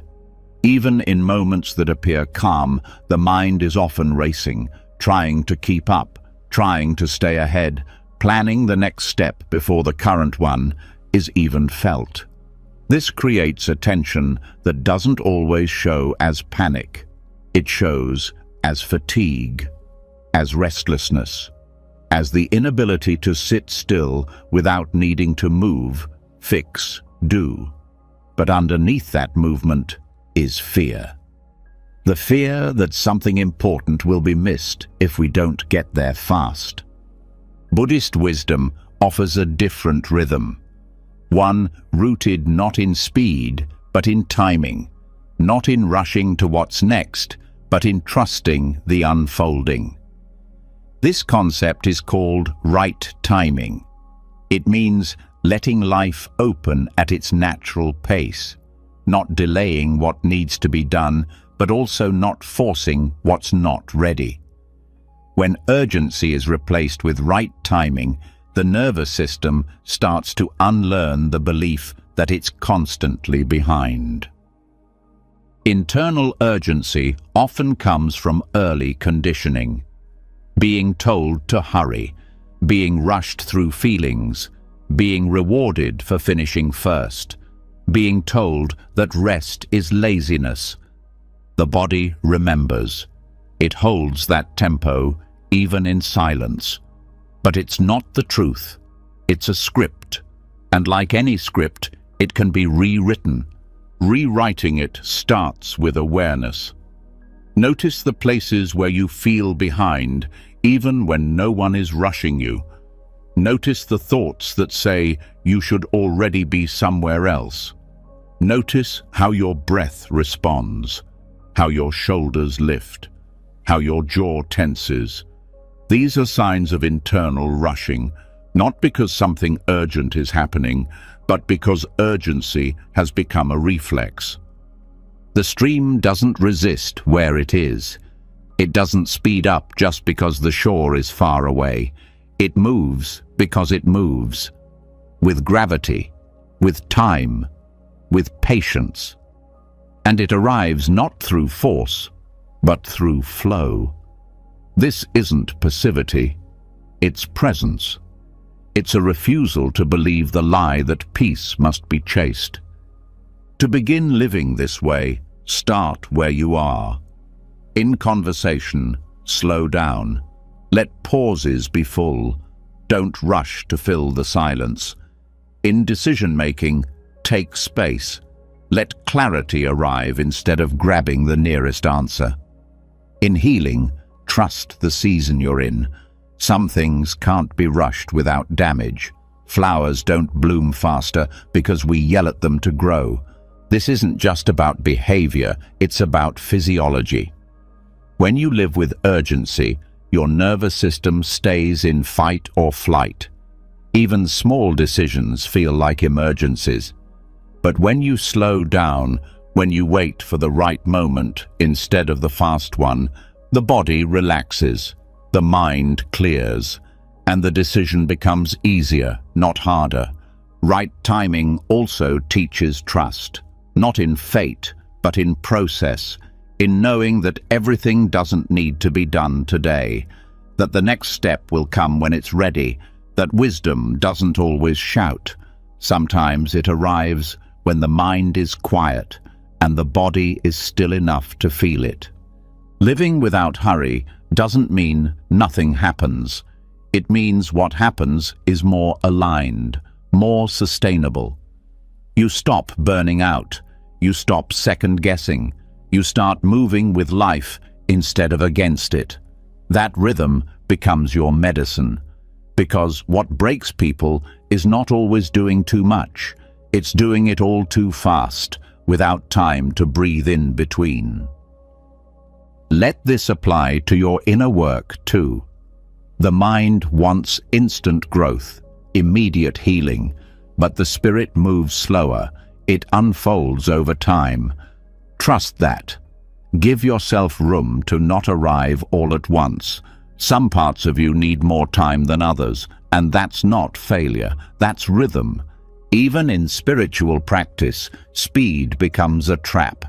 People want to master mindfulness, achieve peace, dissolve the ego, quickly.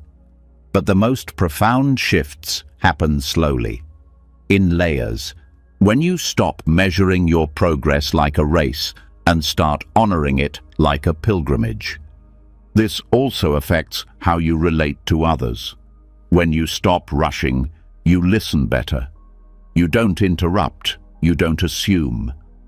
You allow people to open at their pace. And they feel that. They feel safe. Because you're not pushing them to be faster than their heart can move. Urgency is often tied to control, the idea that if we act quickly, we'll stay safe. That slowness is dangerous, but true safety comes from presence. And presence is only possible when there's enough time to feel, enough space to respond instead of react, enough stillness to see what's really needed. Let your days reflect this. Instead of stacking every moment with tasks, leave space between things. Walk slower, eat slower, speak slower, not to be inefficient, but to be alive. Efficiency isn't speed, it's clarity, and clarity needs room. This doesn't mean life will never be fast again. Some moments require urgency, but they are rare, and when they come from a calm foundation, they're handled better. Because the body knows the difference between real urgency and a habit of hurrying. Let your body relearn a natural pace. Let your breath guide you back to now. Let your mind stop measuring every moment against a deadline that doesn't exist. Peace isn't late. It's just waiting for you to arrive where you already are. You are not behind. You are not slow. You are unfolding, like the stream, without force, without apology. Flowing toward what's meant, at exactly the right time.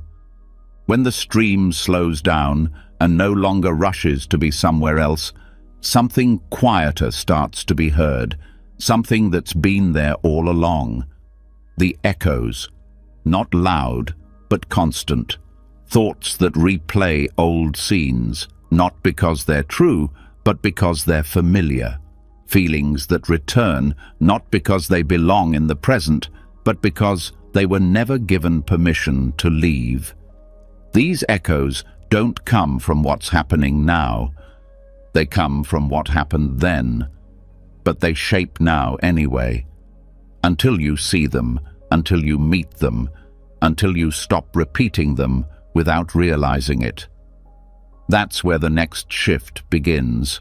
Not by erasing memory, but by ending the loop. This is the echo that didn't repeat. The mind is not trying to hurt you when it brings up old stories. It's trying to protect you. If something felt unsafe once, the mind remembers it forever. It creates patterns to avoid being caught off guard again. And those patterns sound like thoughts, but they're really signals. Don't trust this. They'll leave like the others. This looks like before, so it must be the same. That's how a wound becomes a loop. And once that loop starts spinning, it becomes hard to hear anything else. The echo is not the memory. The echo is the unprocessed story attached to it. The voice that says, "This pain defines me. This keeps happening because of who I am." But no pain should have the power to name you. No past should get to dictate your present over and over again, especially when it's no longer here. That's why awareness is everything, because without awareness, the echo plays in the background of every thought, and you start living in reaction to things that aren't even happening anymore. Buddhism teaches that clinging to thought is the source of suffering. But it's not just any thought. It's the thought you return to over and over, hoping that maybe this time it will end differently. That maybe, if you replay it enough, understand it enough, explain it enough, the feeling will go away. But that's not how it works. Thoughts don't heal feelings. Presence does. Repetition keeps pain alive. Attention without attachment lets it fade. To stop reinforcing fear, the first step is to notice when you're telling yourself the same story again. Not just that you're thinking, but what you're thinking. If it sounds familiar, if it feels like a script, if it moves in circles instead of forward, it's probably an echo. Pause there. Breathe. Ask, is this happening now, or is this something I keep pulling into now? Most people assume their thoughts are fresh, but many are just reruns. Reruns of a moment you didn't understand at the time. A heartbreak, a betrayal, a silence that felt like rejection. You didn't have the tools back then to process it, so the mind held onto it like a page bookmarked in panic. And now it keeps flipping back to it, hoping to resolve something that can't be resolved through thinking alone. The goal is not to silence memory, it's to stop living in response to it, to stop letting it color your view of people, moments, yourself. Because every time the old story is repeated, it deepens the groove, like water carving into rock. Eventually, it becomes the only path the mind knows how to take. But paths can change. Thought patterns can change, and they don't change through force. They change through interruption and redirection. That means choosing not to follow every thought that arrives, especially the ones that start with "what if," "always," "never," or "I knew it." These are not insights. They're reflexes. They sound wise, but they're fueled by fear. You don't need to fight them. You need to see them, gently, consistently, and then choose something else. Choosing something else might be as simple as returning to your breath, as feeling your feet on the ground, as asking, what's real in this moment?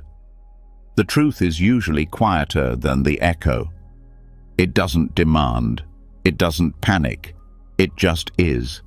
And that's why most people miss it, because they're still chasing the loud thought that promises safety, but only delivers tension. Breaking the echo also means forgiving yourself for needing it, for believing it, for building habits around it. You weren't weak. You were trying to stay safe, and now that safety has become a cycle, one you can step out of, not by pretending the past didn't happen, but by choosing not to relive it mentally every time a situation feels similar.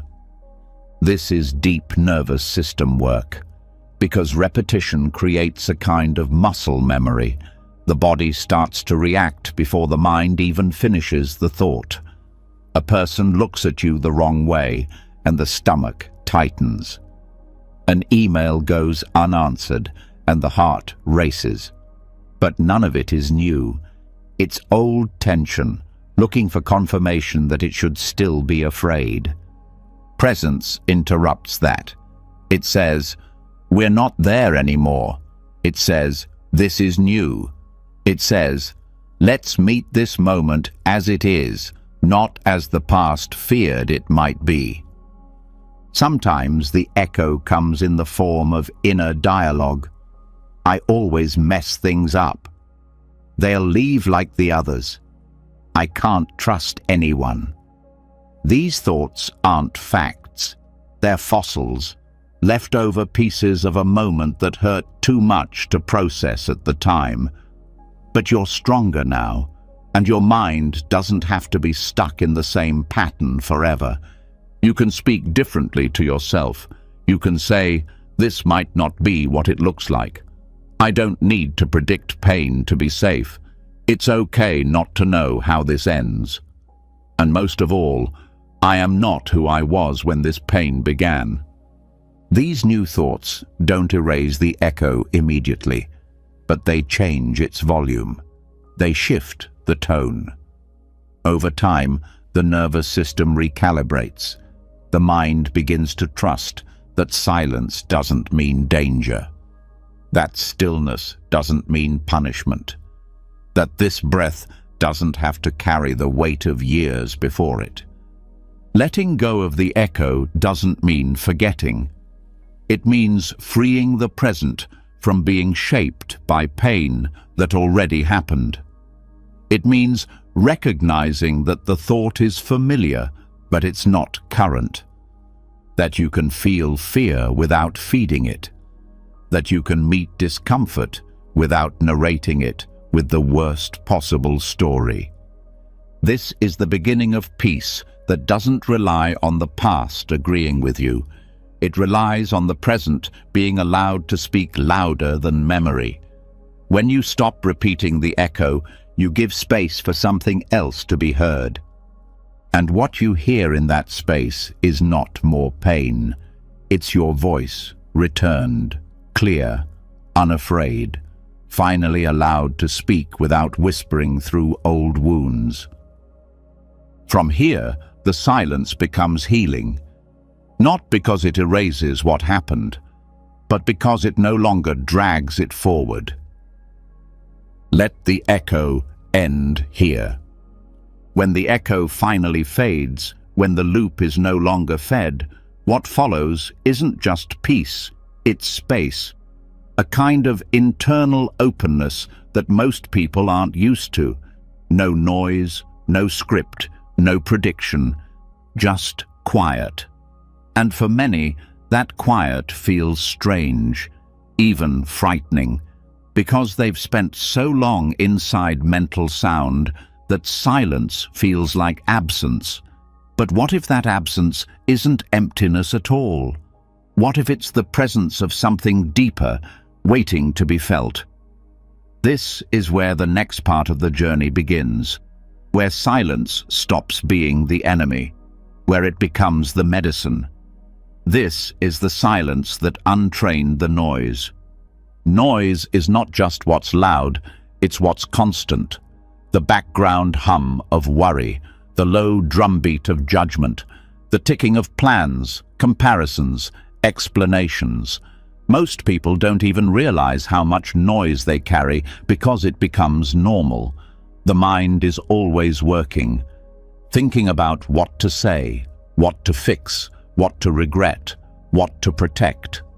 This noise builds slowly, but over time, it becomes a filter. Every moment is seen through it. Every breath is felt through it. And because it never stops, the nervous system never fully relaxes. Buddhist practice speaks often about stillness, not as inactivity, but as clarity. Stillness isn't the absence of movement. It's the absence of unnecessary reaction. It's the space where the mind stops chasing itself, where thought arises but doesn't escalate, where silence doesn't mean void, it means presence without pressure. But to get there, the body must first unlearn the fear of silence. Because for many, silence has become associated with danger, with boredom, with loneliness, with vulnerability.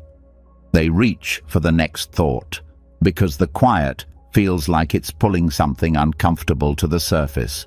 And in a way, it is. Because silence doesn't hide your patterns, it reveals them. That's why most people drown it out. Yet it's in that revealing that real healing begins, because what's revealed can be felt, and what's felt without resistance begins to move. Silence shows you what you've been carrying, and once you see it clearly, It no longer controls you from the shadows. Detoxing from noise doesn't happen all at once. It begins with moments, with noticing the compulsion to fill every second, to check something, to answer someone, to fix your mood. It's noticing the itch to escape a pause and choosing not to scratch it. That choice is powerful, because each time you don't react to the craving for noise, the craving weakens. This is not about silence on the outside, it's about quieting the pressure inside. You could be alone in a room and still be noisy, or you could be walking through a busy street and still be in stillness. It's not about what surrounds you, it's about how you meet what surrounds you, with presence or with resistance. Meditation trains this presence, not by forcing stillness, but by returning to it, over and over. The mind leaves, the body reacts, the thought storms rise, and you return. That return is the path. It teaches the system that silence is safe, that it doesn't mean disconnection, it means reconnection. To yourself, to the body, to the breath, to the ground beneath your feet.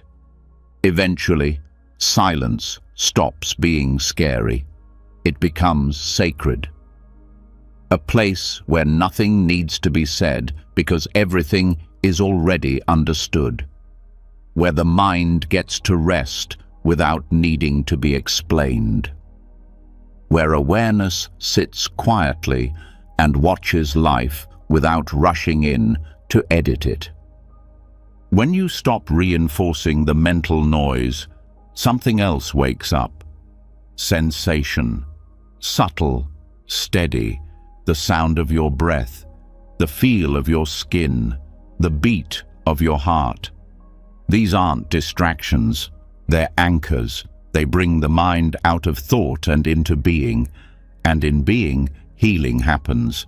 Because so much of suffering is created by noise trying to protect you from feeling. But the feeling isn't the enemy. It's the key. When you let silence hold it, instead of thinking through it, the body knows how to process it. The silence does the work the thinking never could. This kind of quiet isn't passive. It's alive. It listens. It sees. It allows, and it begins to purify the mind, not by judging the noise, but by not feeding it. The more time you spend in that silence, the more the noise starts to feel optional. You no longer react to every opinion. You no longer follow every fear. You no longer chase every idea. You rest in the awareness that sees the mind moving, but doesn't move with it.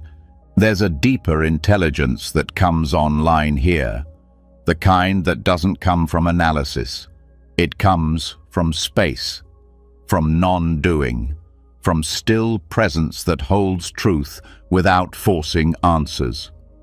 This is why some of your clearest insights come not in the middle of thinking, but when you're walking, resting, breathing. That's when silence becomes not a break from life, but the way life speaks.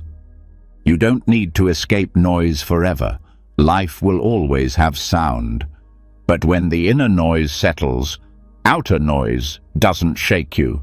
You can walk through it without being pulled by it, because now silence walks with you, not as absence, but as strength. This also affects how you relate to others. When you no longer fear silence, you listen more deeply. You pause before speaking. You no longer feel the need to fill every gap, and people feel that. They feel your presence. They feel your calm.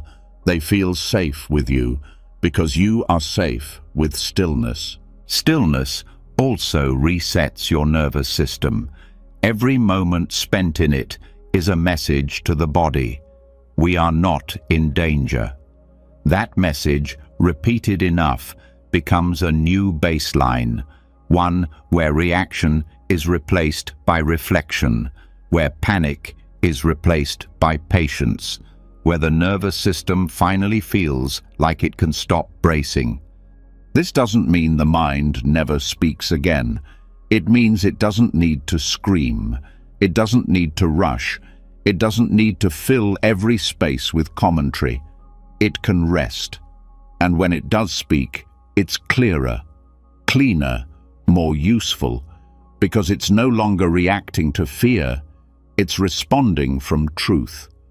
Let the silence teach you, not through lessons, but through presence. Let it hold you until the mind forgets how to panic without a reason.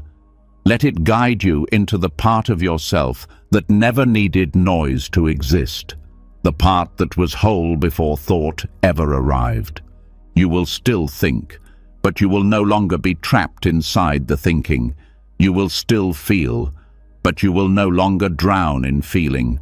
You will still act, but you will no longer be pushed by urgency. That is what silence restores. Let it stay with you. Let it follow you into the next moment. When silence finally feels safe, when the mind stops trying to fill every space with noise, something unexpected happens. Growth begins to unfold, not because it was forced, not because it was pushed, but because nothing stood in its way. The absence of mental interference becomes fertile soil. The letting go of control becomes the water. The stillness becomes the light. And what grows in that kind of space is not perfection. It's peace. That's where we go now, into the garden that grew without effort. Most people think peace must be earned. That calm is the reward for hard work, for fixing everything, for getting life perfectly in order. But that belief itself becomes a source of struggle. It makes rest feel undeserved. It makes stillness feel unproductive. It turns healing into a job and spirituality into a checklist. But Buddhism offers a different way, not to abandon effort, but to stop worshipping it, to stop believing that everything good must come through struggle, because sometimes the most profound change comes when you stop trying to make it happen. Letting go of control is not weakness, it's clarity. It's recognizing the limits of your influence and choosing to trust what unfolds without your constant interference. In Buddhist thought, this is deeply tied to the law of karma, not in the sense of punishment or reward, but in understanding that actions carry energy. That effort has impact, but the results are not always yours to shape. You plant the seed, you water the soil, but the fruit appears in its own time. You can't pull it from the earth before it's ready, and trying to only brings frustration. Control is often a symptom of fear, a way to manage uncertainty, a way to avoid disappointment. The mind believes that if it just tries hard enough, plans deeply enough, anticipates every possibility, nothing will go wrong.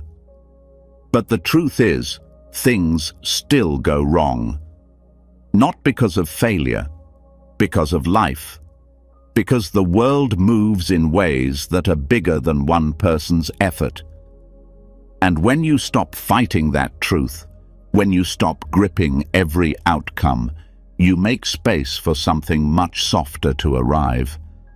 That softness is trust. Trust that the work you've done is enough. Trust that growth doesn't need constant supervision. Trust that rest is not laziness. Trust that karma moves quietly and often slowly, but it moves. When you trust that, your energy stops going toward control and starts going toward presence. Presence doesn't mean doing nothing. It means doing what's needed without anxiety, acting with care, then releasing the outcome. This applies to everything: relationships, work, healing, even your spiritual path. You can show up fully without managing every detail, and when you do, your nervous system starts to relax, because it no longer feels like your survival depends on micromanaging life. This shift rewires your belief system. You begin to see that peace doesn't require perfection, that you don't have to get it all right to feel safe, that mistakes are not signs of failure, they're signs of movement. They're what happens when you're alive and trying, even imperfectly, plants seeds. Those seeds take root when the mind stops digging them up every 5 minutes to check if they're growing. The garden of inner peace is not built on control. It's built on consistency. Small acts of attention, kindness to yourself, breathing when you feel the urge to fix everything, noticing the impulse to panic and choosing stillness instead. Each time you let go, you strengthen a part of yourself that believes life doesn't need to be perfect to be beautiful. This also changes how you see others. When you no longer demand perfection from yourself, you stop demanding it from them. You stop needing people to act exactly how you expect in order to feel okay. You start letting them be human, and that freedom makes love possible. Real love, not the kind that clings, but the kind that flows. Control often blocks connection, because when you're busy managing every detail, you're not really present. You're planning, you're bracing, you're editing. But when you release that control, you start to listen differently. You start to feel people instead of fixing them. You start to relate without defense. And that's what builds peace in relationships. Even your relationship with yourself becomes softer. You stop measuring your value by how productive or perfect you've been. You stop turning every flaw into a crisis. You learn to sit with yourself as you are, not because you've solved everything, but because you've stopped demanding to be solved. That self-acceptance doesn't lead to stagnation. It leads to spaciousness. And in spaciousness, real growth finally has room to happen. The garden grows without you controlling every inch of it. And in doing so, it teaches you something important. Nature doesn't hurry, but it gets everything done. That's not a metaphor, it's a lesson. One the body begins to understand once the mind stops pushing. Karma doesn't reward struggle, it responds to intention. When your intentions are clean, when your actions come from clarity, peace grows, even if you can't see it right away. Even if things look messy on the surface, the seeds are still there.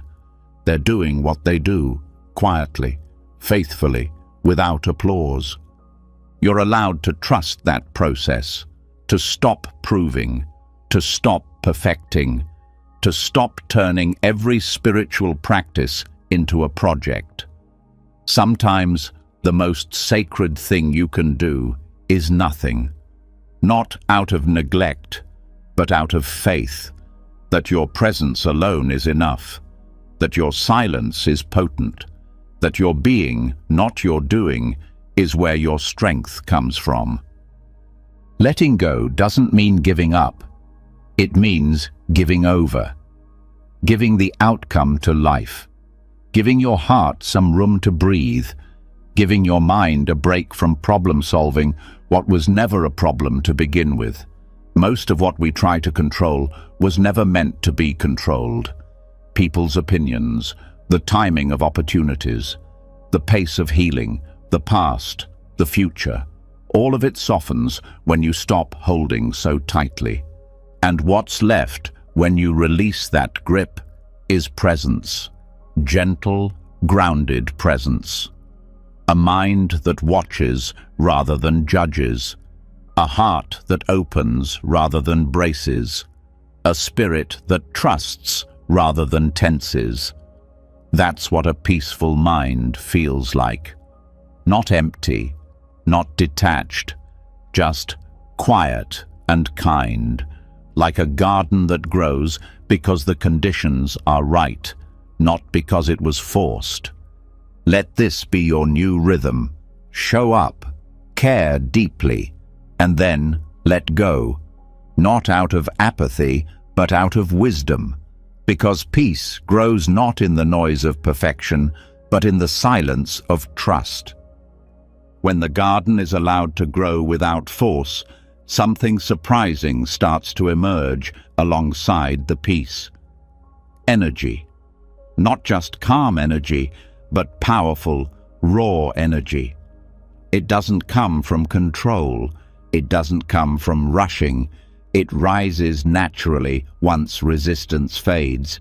But this energy can feel dangerous at first, especially when it comes in the form of anger or fierce ambition. That's where the next transformation begins. Because it's not the flame itself that causes harm, it's how we meet it. This is the flame that didn't burn the mind. Anger and ambition aren't problems. They are intense forms of life force. They come with heat, with momentum, with urgency. But when that intensity is met without mindfulness, it turns into destruction. Anger becomes reaction. Ambition becomes obsession. Both leave chaos behind, not because they're wrong, but because they weren't given direction. The key is not to extinguish these flames, it's to contain them, to use their heat to illuminate, not to burn.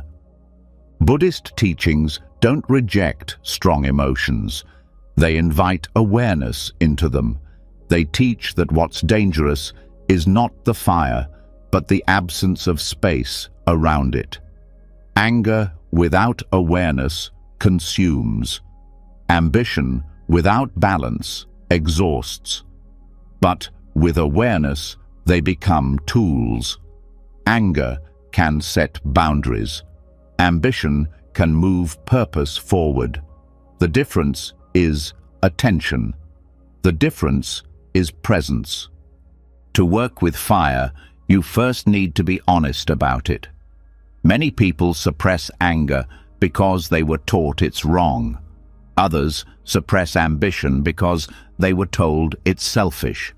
But suppression only strengthens the emotion. It buries it until it explodes or leaks out sideways.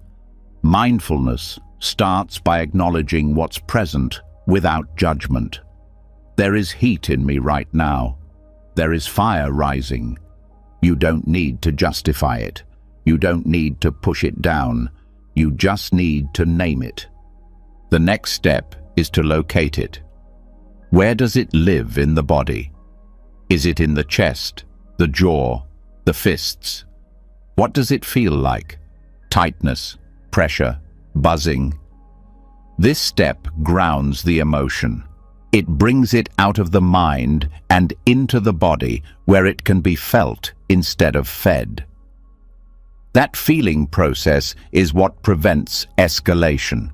It says to the nervous system, this is allowed.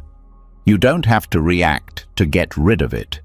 Most people react to intense emotions because they're afraid of what will happen if they don't. But fear is what turns heat into harm. Without fear, the flame can simply be held, observed, directed. That's where mindfulness enters. You're not letting the flame take over. You're letting it inform. You're asking, what is this emotion pointing to that I've been avoiding? Anger, for example, often hides grief, or fear, or betrayal. It's a messenger, not a monster. When you meet it with curiosity instead of judgment, it reveals its root. And once you know what the root is, the emotion starts to change. The heat becomes clarity. The fire becomes focus. Ambition works the same way. On the surface, it looks like drive. But underneath, it might be the desire to prove something, to feel enough, to escape shame. If you meet it with mindfulness, you start to see whether your goals are coming from alignment or avoidance. And if they're from avoidance, you don't need to abandon them. You need to purify them. Strip away the fear, and what remains is pure intention. That's what moves mountains without burning out. Letting fire exist without chaos means building a container for it. That container is made of awareness, breath, and space. You give the emotion room to move without letting it control your actions. This is not passivity, it's strength. It's harder to hold anger with presence than to explode. It's harder to direct ambition with patience than to chase without rest. But the power that comes from that kind of control is different. It's not about domination, it's about inner mastery. Over time, the nervous system begins to trust fire. It stops bracing against anger. It stops fearing intensity. It begins to see that these emotions are not enemies. They're energies that can be moved through, shaped, and released. When the body learns this, the mind follows. Thought becomes less defensive. Reaction becomes less automatic. There is more space between stimulus and response. You stop saying things you regret in the heat of the moment. You stop overcommitting because you're driven by urgency. You stop pushing yourself into exhaustion just to prove worth. Because now you know that the flame doesn't need to be extinguished. It needs to be heard, understood, and guided. This practice affects every part of life. Relationships deepen because anger no longer leads to rupture. Goals feel more alive because ambition no longer requires self-punishment. Creativity expands because fire becomes a fuel for inspiration instead of destruction. Even healing becomes faster, not because it's rushed, but because it's no longer blocked by suppressed energy. Letting fire exist without burning requires trust. Trust that your system can handle strong emotion. Trust that you don't have to fix everything immediately. Trust that the energy won't destroy you if you meet it with care. That trust builds slowly through practice, through each moment you choose breath instead of reaction, awareness instead of collapse, listening instead of judgment. In Buddhist practice, this is called holding the middle way. Not falling into denial, not falling into indulgence. Walking the center path with awareness.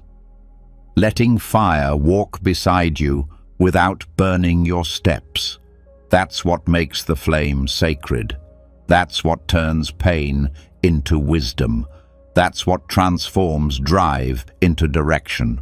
You don't need to be afraid of your intensity. You don't need to dilute your passion. You don't need to shut down your anger. You just need to meet it before it becomes destructive. You need to hold it like a torch, not too tightly, not too far away. Close enough to light your path, far enough not to consume your mind. This is the kind of power that feels clean. It doesn't drain. It doesn't wound. It energizes without overwhelming. Because it's no longer tied to fear. It's no longer trying to control everything. It's just moving, like breath, like blood, like fire through dry wood. Warm, bright, useful. Let it move through you. Let it shape you without breaking you. When fire is no longer feared, when intensity can be held without harm, the mind stops preparing for danger, and something lighter begins to rise. Not because everything is perfect, Not because the past has been erased, but because the nervous system no longer thinks joy needs to be postponed, no longer believes peace is something to earn. This is where the next release begins. The release of the belief that happiness is a reward, that presence must be purchased, that only after suffering has been endured is a smile allowed to rise. Now we begin the unlearning. This is the smile that wasn't earned. From early childhood, most people are taught to tie joy to accomplishment. If you behave, you get praise. If you win, you get a treat. If you succeed, you're worthy of celebration. That conditioning runs deep. It trains the mind to measure happiness as something external, something to chase, not something to feel for no reason. As a result, many people move through life unable to rest, unable to feel lightness, unable to soften, because they think they haven't done enough yet. This belief is rarely questioned, because it's everywhere, in culture, in work, in religion, in education. The idea that happiness must be justified has shaped entire generations. But Buddhist wisdom offers a different view. It teaches that joy is not something you earn, it's something you stop blocking. It's already here, underneath the striving. It doesn't require achievement, it requires presence. And presence cannot be bought, it can only be allowed. So the question becomes, what's in the way? What is stopping the smile that doesn't need a reason? Often, it's guilt. Guilt that things are not done yet. Guilt that others are suffering. Guilt that rest is selfish. And all of it comes from one core belief, that happiness must be deserved. But there is no law that says peace is only available after productivity. No rule that says you must prove your worth to feel okay in your own body. Letting joy arise freely begins with challenging that inner conditioning. You start by noticing when the thought appears. I can't relax yet. I haven't done enough. This isn't the right time to feel good. These are not facts. They are habits. Habits that can be softened through awareness and repetition. Joy doesn't need everything to be resolved. It only needs space. Space to breathe. Space to rise without being questioned. And that space can only be created when the mind stops acting like a gatekeeper. Every time you withhold happiness because something isn't finished, you train the nervous system to associate peace with delay. But every time you allow joy to appear in the middle of uncertainty, you teach yourself a new truth, that well-being is not on the other side of doing. This doesn't mean pretending to be happy. It means noticing the small flickers of ease that already exist and letting them stay. The warmth of sunlight, the taste of something simple, the feeling of being fully inside your breath. These moments are not rewards. They're reminders that joy doesn't need to be earned. It needs to be noticed. Buddhist practice encourages this noticing through mindfulness, through returning again and again to what's already here. The sensation of sitting, the sound of breath, the pause between movements. These are not distractions from work. They are life itself. And when you allow life to be enough, even for a moment, you create conditions for joy to appear without force. The smile that wasn't earned doesn't mean you've stopped caring. It means you've stopped withholding permission. You've stopped believing that struggle is the price of serenity. And in doing so, you create a new relationship with yourself. One where kindness isn't conditional. One where rest isn't shameful. one where lightness isn't suspicious. This shift transforms how you relate to effort. You can still work, still grow, still care deeply, but now your well-being doesn't hang in the balance. Now your nervous system knows that it doesn't have to pay in stress before it can feel calm, that peace is not the end of the journey, it's part of the path.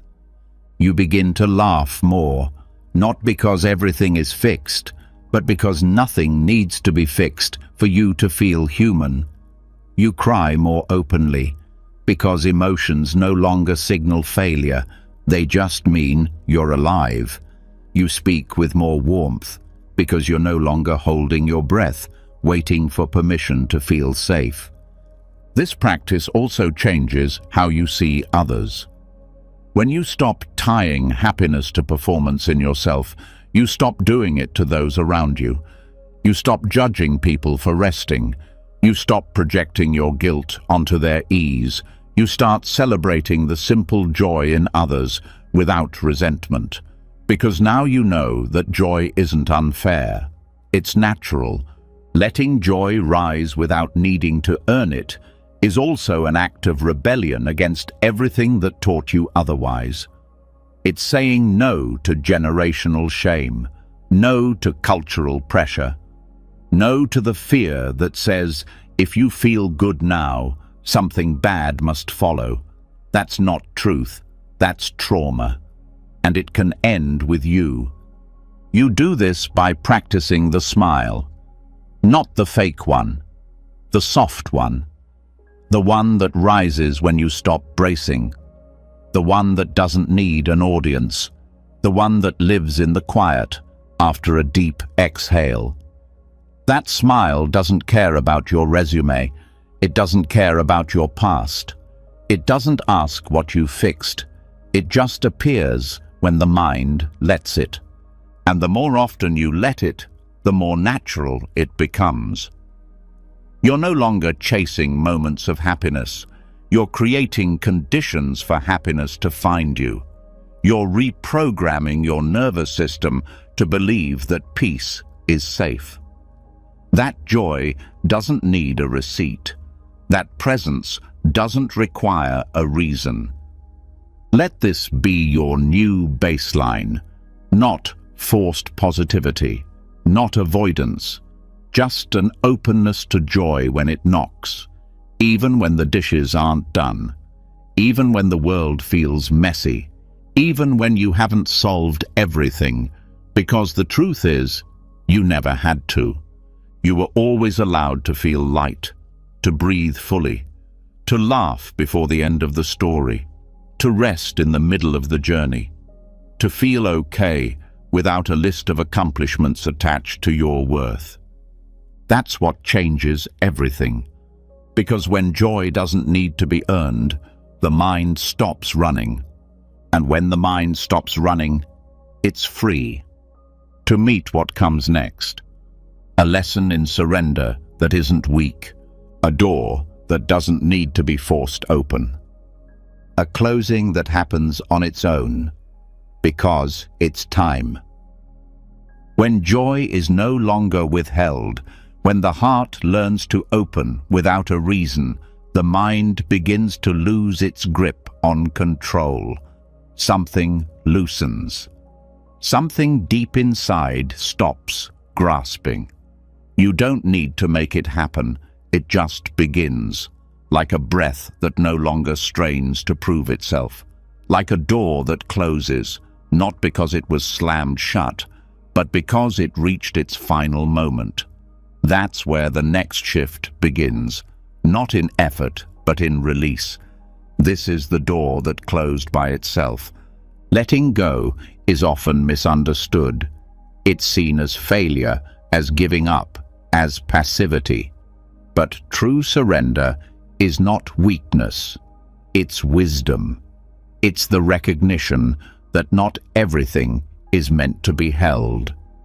That some situations, some people, some outcomes are better left behind, not because they were worthless, but because they've served their purpose. The struggle ends not when everything is solved, but when you stop trying to carry what was never yours to carry.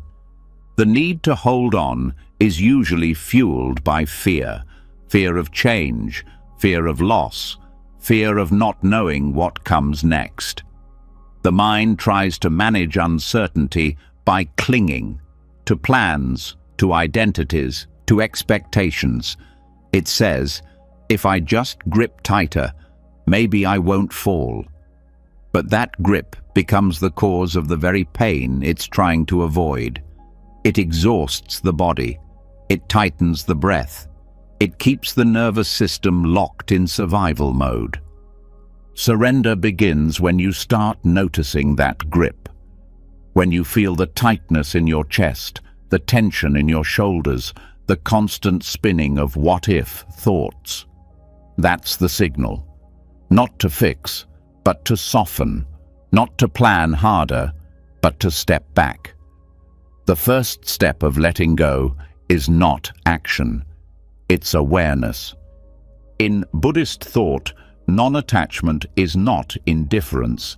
It's intimacy without ownership. It's caring deeply, but not needing to control the outcome.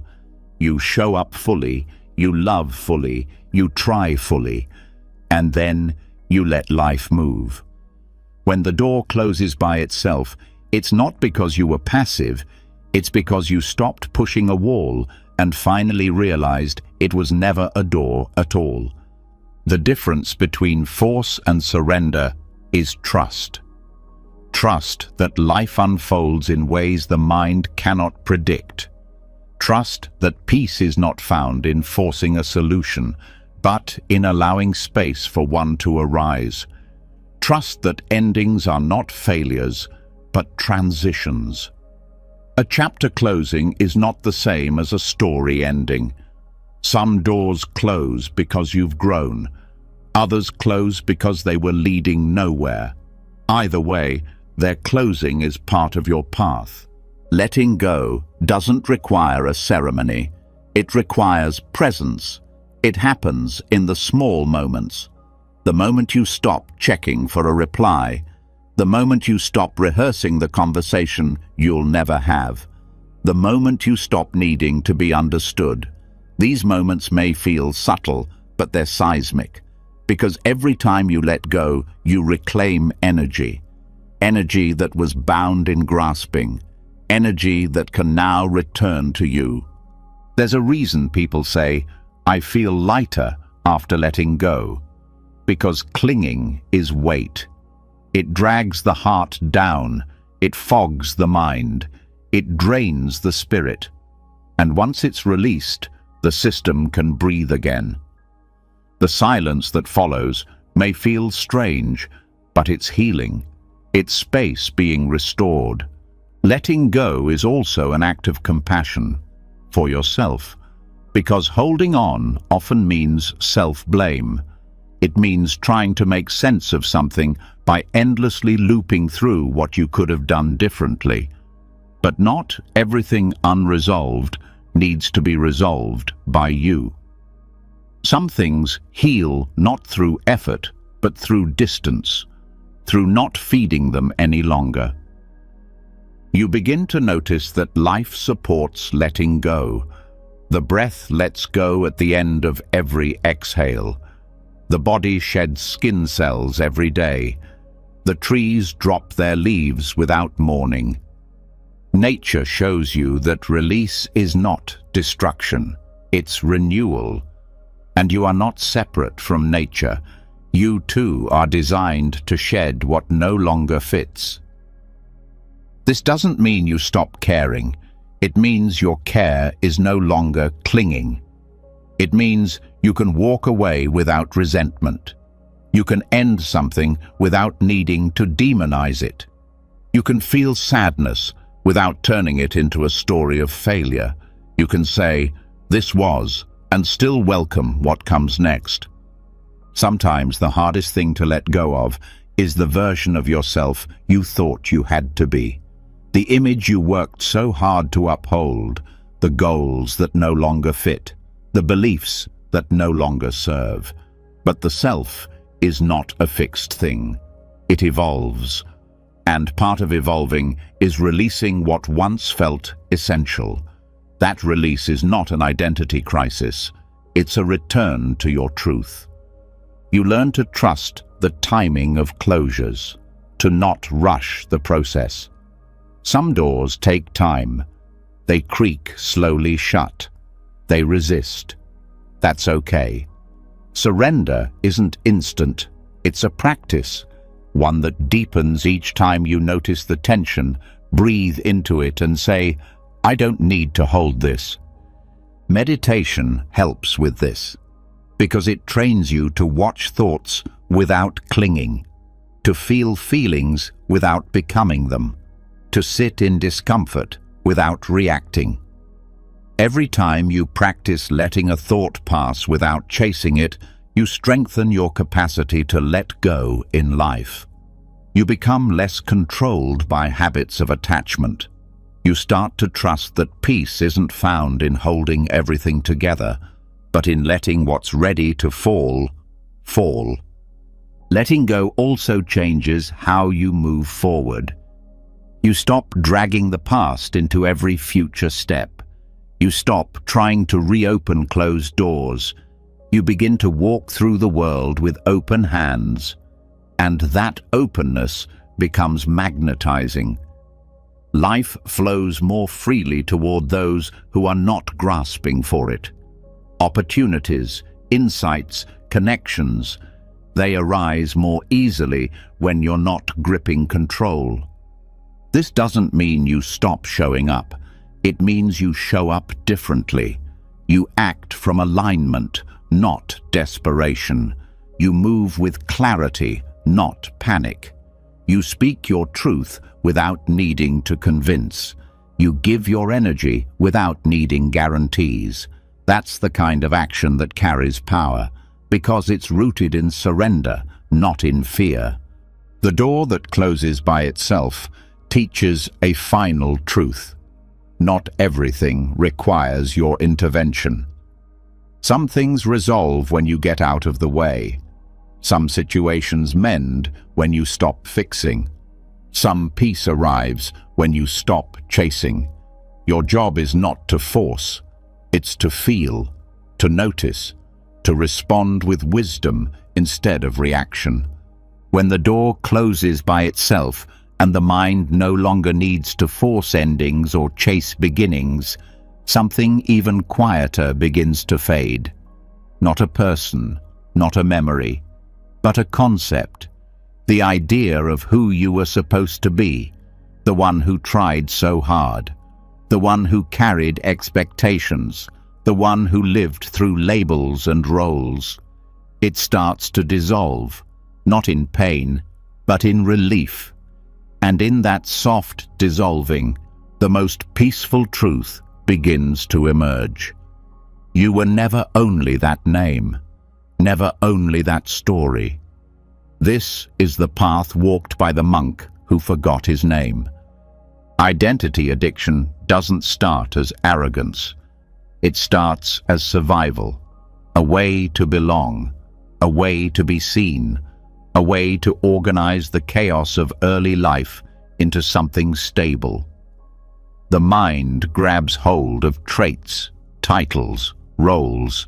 It says, "This is who I am." And then it begins defending it, building a world around it, maintaining it at all costs. Over time, the label becomes the lens. Every thought filtered, every action weighed, every reaction predicted. But Buddhist teachings reveal something deeper, that the self you think you are, the personality, the reputation, the achievements, is not fixed. It's a bundle of changing processes, thoughts that come and go, emotions that rise and pass, perceptions that shift with each new experience. The suffering begins when you take those processes and say, "This is me." Because now, anything that threatens that identity feels like a threat, to your existence. When the monk forgot his name, it wasn't because he lost his memory. It was because he no longer needed it to be at peace. He no longer needed a label to feel real, no longer needed a role to feel worthy. And that forgetting wasn't a loss, it was freedom.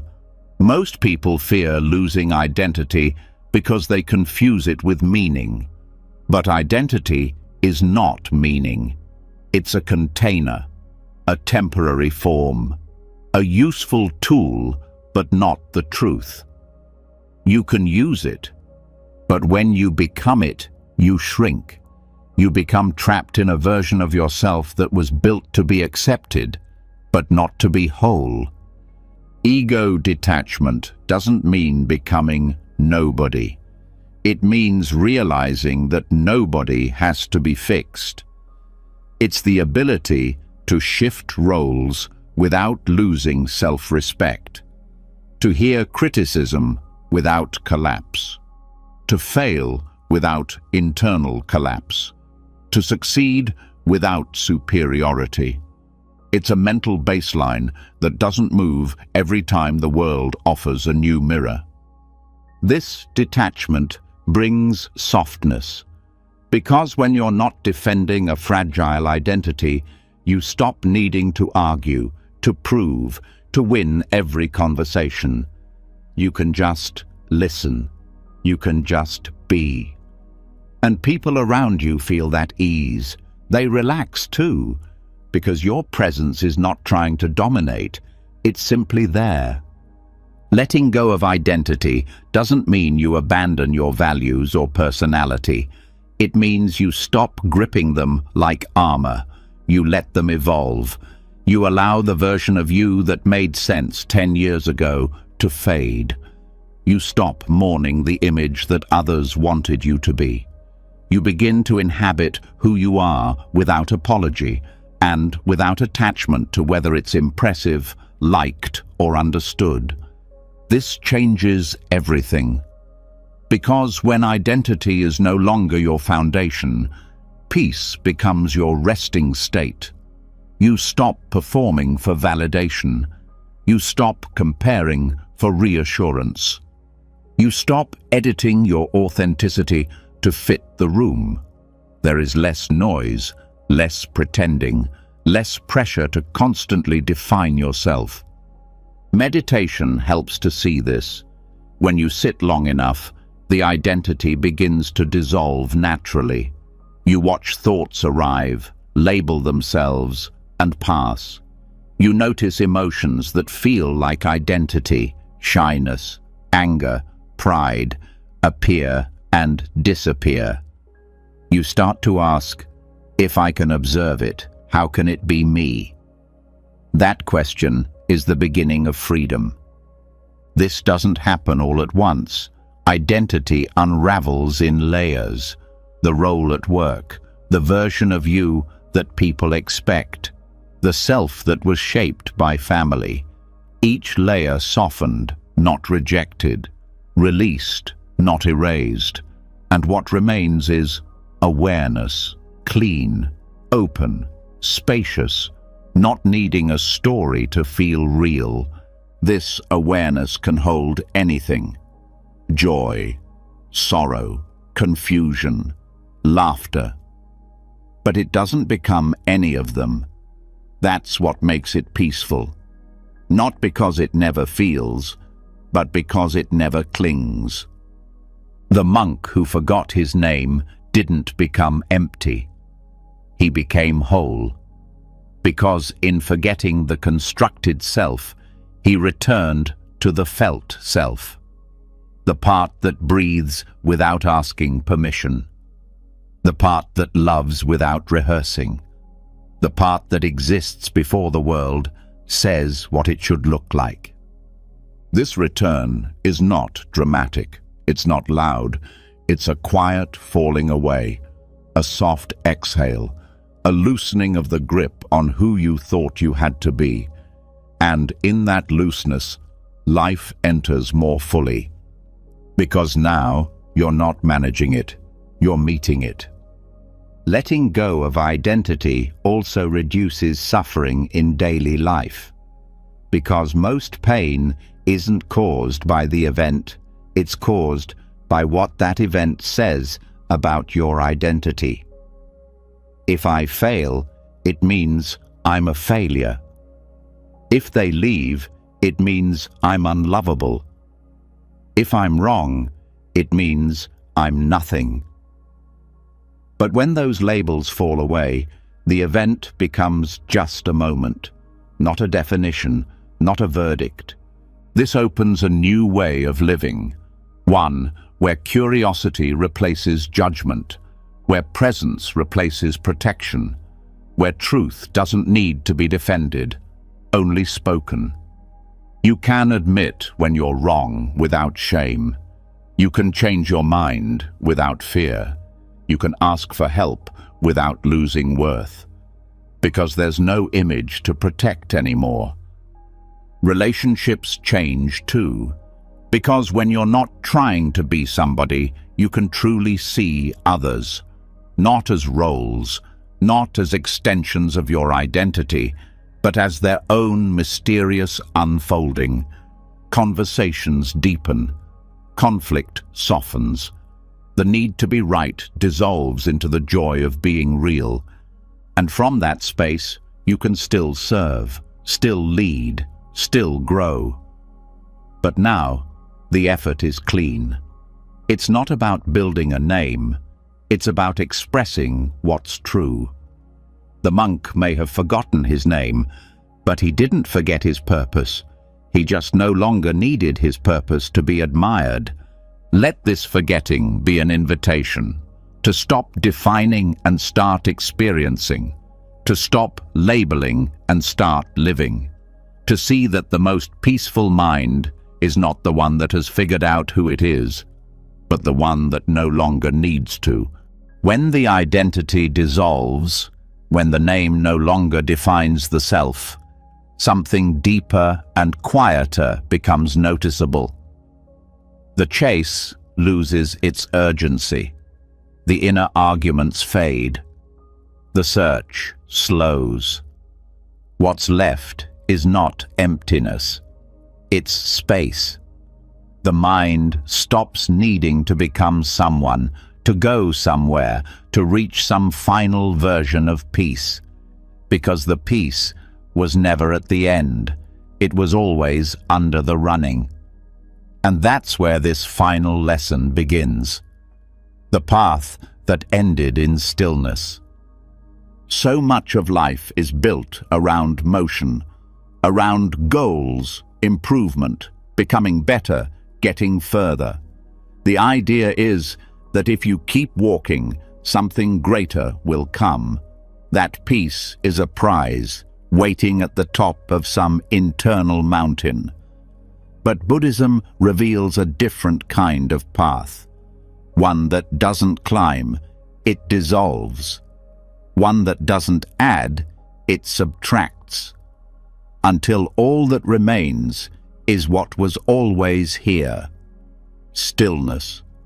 Not the stillness of boredom, but the stillness of presence, of complete arrival, of nothing left to chase. The mind is trained to run, to wake up and begin the checklist, to see time as a measurement of success, to judge rest as laziness, to think, if I stop now, I'll fall behind. But what if there is no race? What if there's nothing you're late for? What if the only thing keeping you from peace is the belief that peace requires effort? Striving can serve its purpose. It sharpens skill, it moves energy, it builds experience. But when striving becomes identity, when it becomes the default mode of being, it replaces awareness with urgency. It says, I'll be okay when this is finished. I'll be whole when that is complete. But every time you arrive at one goal, the mind creates another, and the treadmill continues. Not because you haven't achieved enough, but because the striving itself became home. This is the moment the path asks you to stop, not to give up, not to turn back, but to stop running, to see where you already are, to notice that the stillness you've been seeking isn't a reward at the finish line, it's the ground beneath your feet. Stillness is not lack of movement, it's freedom from being pulled. It's the space where you can move, but don't need to, where you can act, but don't chase. It's a state of inner stability, where the external world can swirl, but you are not lost in it. And it becomes possible when the mind stops using the future as an escape from now. The path to stillness is not created, it's revealed. It's what's left when you stop adding, when you stop proving, when you stop fixing what was never broken. And that doesn't mean life stops. It means the part of you that always felt behind no longer drives your choices. There's a calm that rises when you stop asking, "What's next?" and start asking, "What's here?" That question breaks the cycle of endless forward motion. It roots you in direct experience. The breath, the weight of your body, the presence of being alive.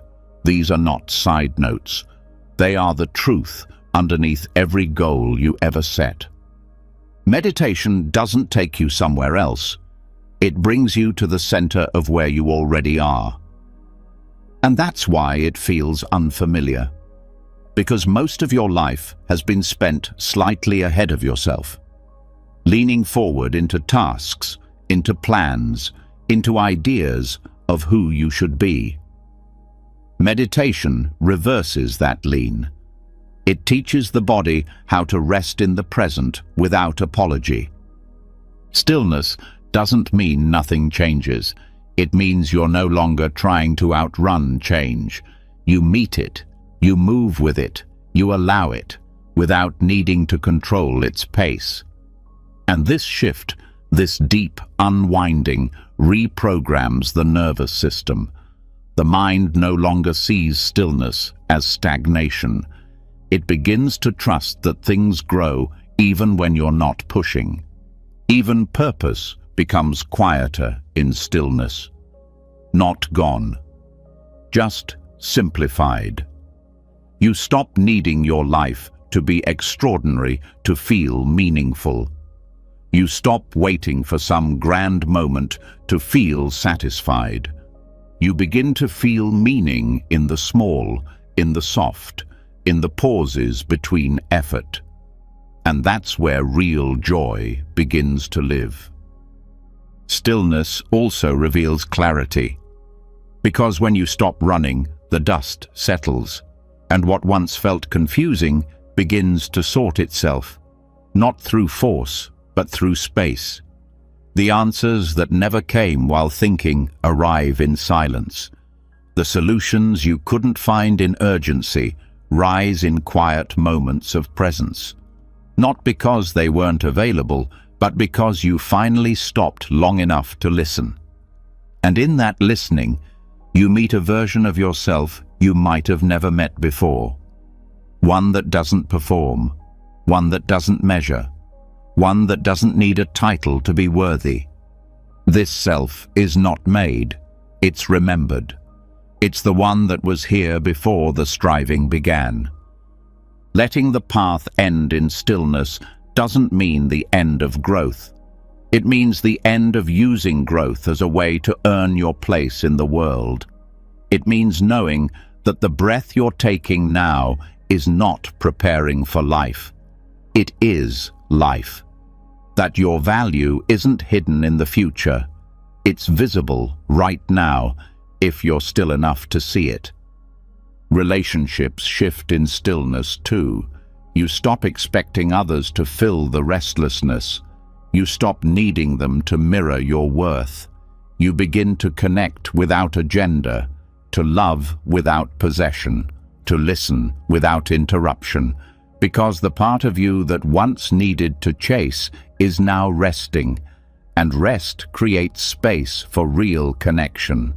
Letting the mind stop running also makes room for compassion. You become less reactive, less defensive, less afraid. Because you're no longer operating from scarcity, you no longer believe that peace is scarce, that time is slipping, that you're falling behind. Stillness shows you there is enough. You are enough. And from that place, kindness flows more naturally, not as a performance, but as a reflection of your settled state. This is not a one-time realization. It's a practice, a returning. Each time the mind starts to sprint, you notice, you soften, you pause. Not forever, just long enough to feel the ground again, long enough to remember that no version of the future will ever give you more presence than the one available now. You start to walk differently, speak differently, breathe differently. You stop trying to force insight. You let it arrive. You stop trying to impress the world. You start trying to meet it, fully, softly, from the center of who you are, not the idea of who you need to become. Stillness is not the end of your path. It is the essence of it. It is what all the running was secretly searching for. Not recognition, not victory, but rest. A place where the self can simply be, without tension, without story, without delay. Let the path dissolve under your feet. Let the rush fade. Let the thoughts come without pulling you. Let the breath settle without direction. Let now be enough. When the path ends in stillness and the body learns to stop chasing, what begins to unravel next is even more subtle. The noise doesn't come from the world anymore. It comes from within. Not loud, but persistent. A quiet hum that asks to be heard. A comment forming before someone finishes speaking. A reaction waiting in the wings. A thought hoping someone notices it. It's not about truth. It's about attention. And this is where a new layer of freedom waits. The freedom of letting go of the need to be heard. This is the thought that didn't want attention. The mind doesn't just think, it craves response. Most thoughts aren't content with simply passing through. They want to be validated, agreed with, answered. They want a reaction, whether it's from someone else or from your own mind. This is not thinking for clarity. It's thinking for significance. It's the ego's need to be noticed, and it happens almost constantly. Every mental comment, every judgment, every plan or opinion doesn't just arise and dissolve. It sticks because it's trying to be important. It's not enough to have the thought. There must be an inner or outer nod, a feeling that says, yes, you're right, that matters, keep going. And the more this craving is fed, the more deeply it gets wired, not just as a habit of thought, but as a habit of identity. Buddhist wisdom points to this pattern without condemnation. It names it as part of the human condition, a natural byproduct of a mind that was built to protect and define. But just because it's common doesn't mean it has to control you. That's the purpose of practice, to begin noticing where the mind adds importance to thoughts that were never asking to stay. Some thoughts are just wind. They arise and fall. But when the ego is active, it chases every gust, thinking it might lead somewhere. That chase becomes internal noise, a mental dialogue that never pauses because the thinker is more interested in being noticed than being free.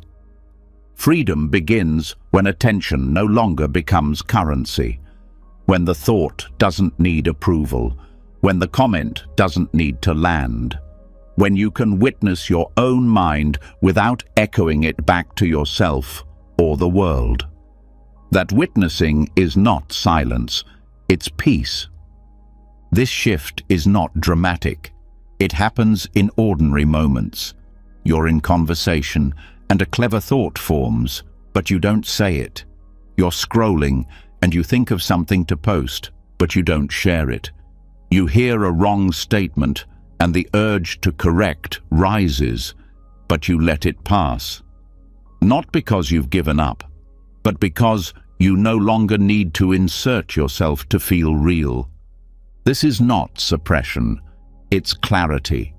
You're not holding back, you're letting go.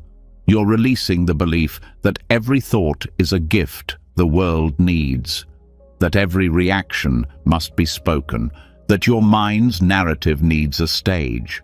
It doesn't. And when the need for attention fades, what's left is something far more valuable, inner quiet that doesn't depend on external echoes.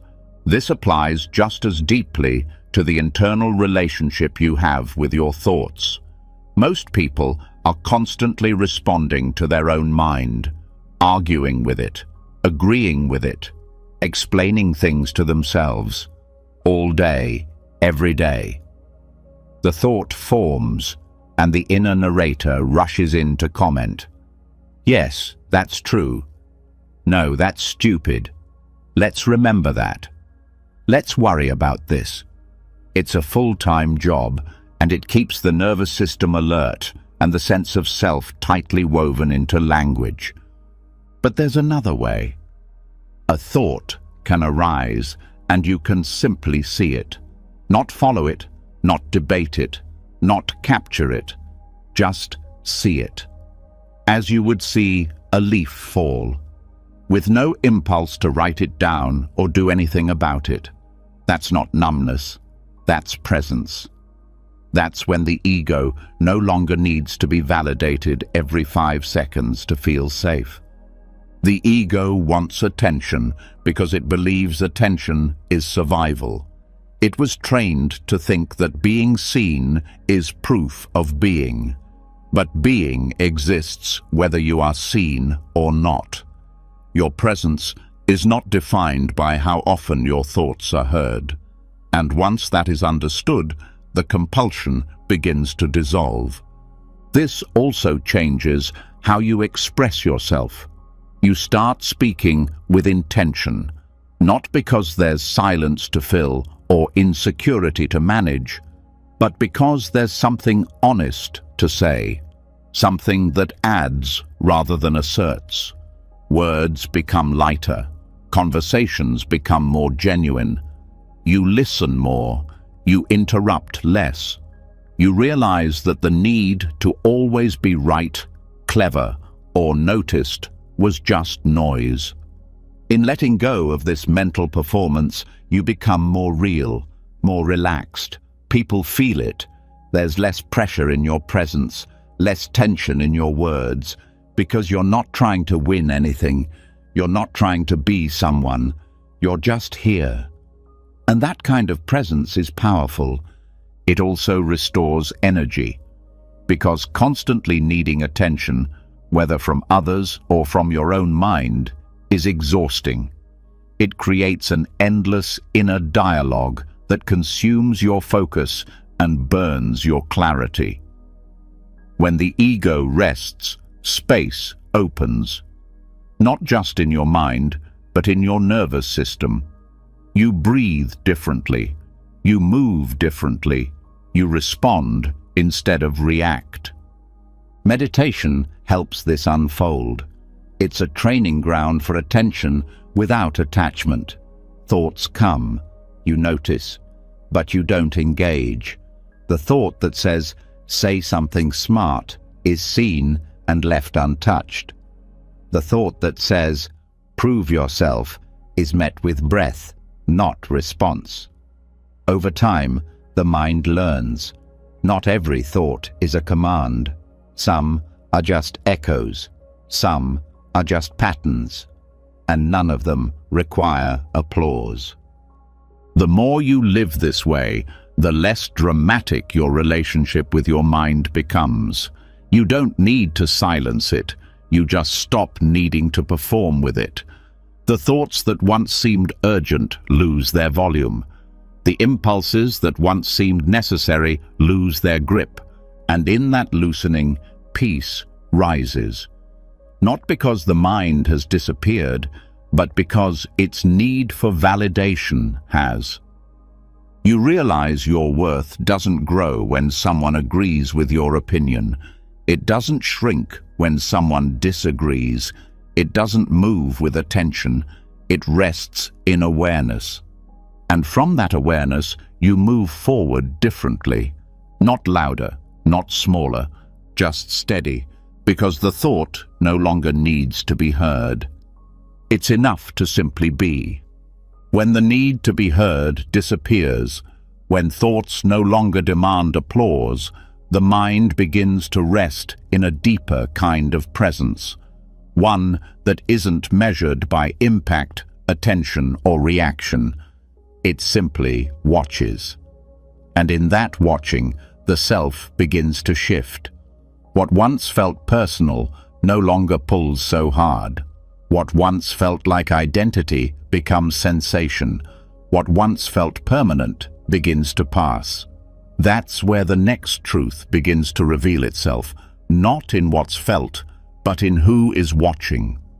This is the sky that didn't mind the weather. Suffering often begins when awareness becomes entangled with experience. A painful thought arises, and the mind says, "This is me." A difficult emotion moves through, and the heart believes, "This defines me." The weather changes, and the sky forgets that it is still sky. But Buddhism teaches that awareness is not the storm. It is the space the storm moves through, and that space is never harmed by what passes through it. Most people live as if every emotion is a verdict, as if sadness means failure, as if anger means regression, as if fear means weakness. But what if these emotions aren't labels? They're weather, passing conditions that arise, express, and fade. What if none of them are personal, permanent, or proof of who you are? The sky doesn't resist the storm. It holds it, without judgment, without panic, without needing it to be different. And this is the core of peaceful awareness, the ability to remain open even when discomfort is moving through. The willingness to witness without becoming. Not because you're avoiding the emotion, but because you're no longer identifying with it. This shift changes the entire internal landscape. Pain no longer becomes a threat. It becomes an event. Anger no longer becomes a character flaw. It becomes a signal. Grief no longer becomes identity. It becomes movement. You stop clinging to pleasure as if it will save you. You stop fearing discomfort as if it will destroy you. Everything becomes what it is, a temporary condition, not a permanent truth. To access this awareness, you don't need to fight your emotions. You need to see them with softness, with curiosity, with space. You name what arises, but you stop tying it to your self-worth. Sadness is here, not "I am sad." Frustration is rising, not "I am angry again, like always." That language is more than semantics. It is liberation. It separates the storm from the sky. This witnessing is not passive. It is engaged. It notices how anger tightens the shoulders, how grief pulls at the chest, how fear shortens the breath. But it doesn't react to those sensations with panic or escape. It rests inside them, allowing them to complete their cycle. And when the cycle is allowed, suffering transforms into experience, not into joy, not always into ease, but into something you don't have to fight. Buddhist insight sees this clearly through the lens of impermanence. Nothing stays, no emotion, no thought, no mood. What you are feeling now will not last. That truth, when fully felt, becomes the foundation of inner freedom. It reminds you that peace is not the absence of storms. It is the remembering of the sky. Even in deep suffering, this perspective holds power. The pain may be real, but it doesn't have to become identity. The grief may be overwhelming, but it doesn't define your nature. You can cry while remembering that the tears are temporary. You can tremble while knowing that trembling is movement, not essence.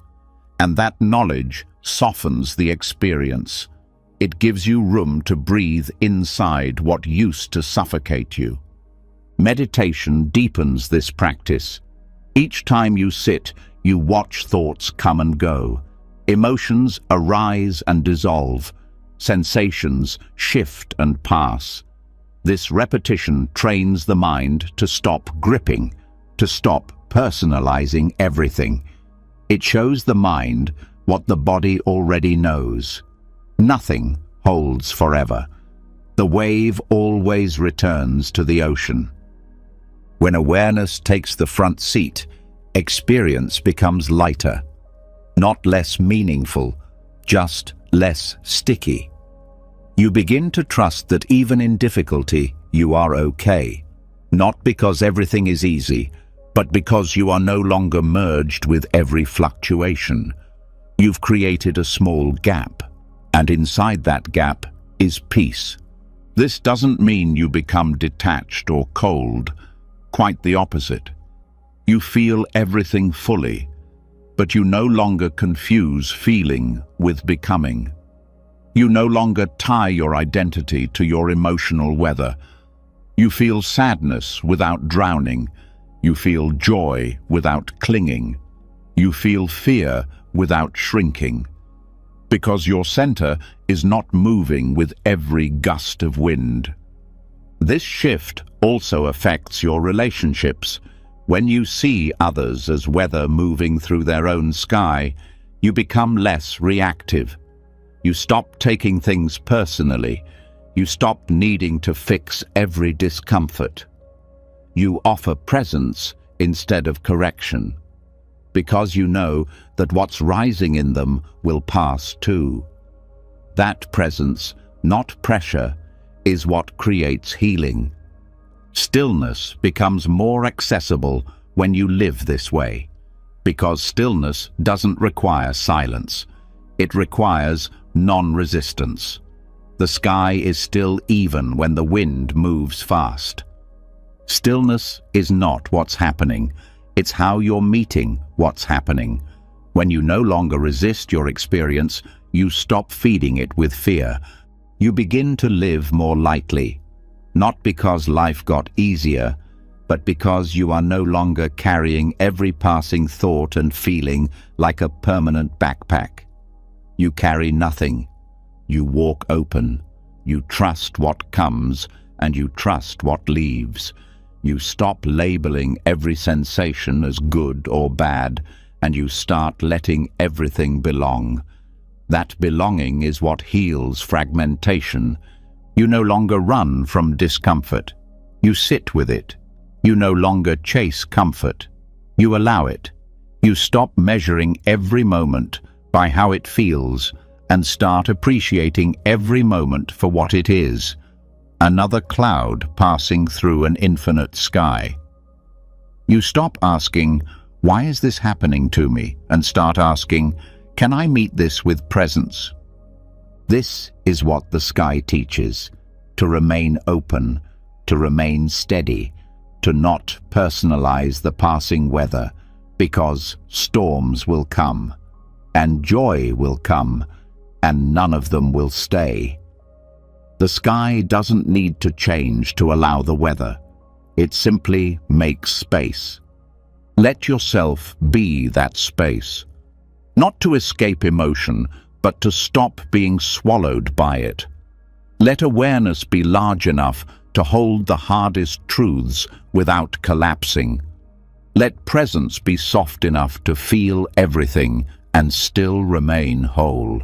When the sky stops fearing the storm and the witness no longer resists what comes and goes, the mind begins to meet darkness differently, not as something to run from, not as something to defeat, but as something to light. That's when anxiety starts to lose its grip. Not because it disappears, but because it's met by something stronger than control, presence. This is where we begin to understand the candle that lit the darkness without fear. Anxiety often enters through uncertainty, the unknown future, the unresolved moment, the unanswered question. The mind reacts by planning, rehearsing, predicting. It tries to create safety by building a mental map of everything that could go wrong. But those maps don't protect you. They trap you. They make peace feel far away, locked behind the next plan, the next answer, the next perfect condition. Buddhism doesn't try to erase fear by answering every question. It offers a different kind of strength, the kind that doesn't need to know everything to stand still.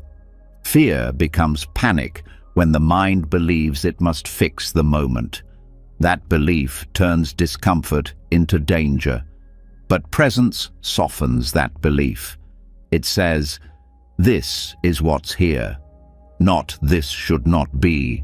It meets the tension without needing to untie every knot.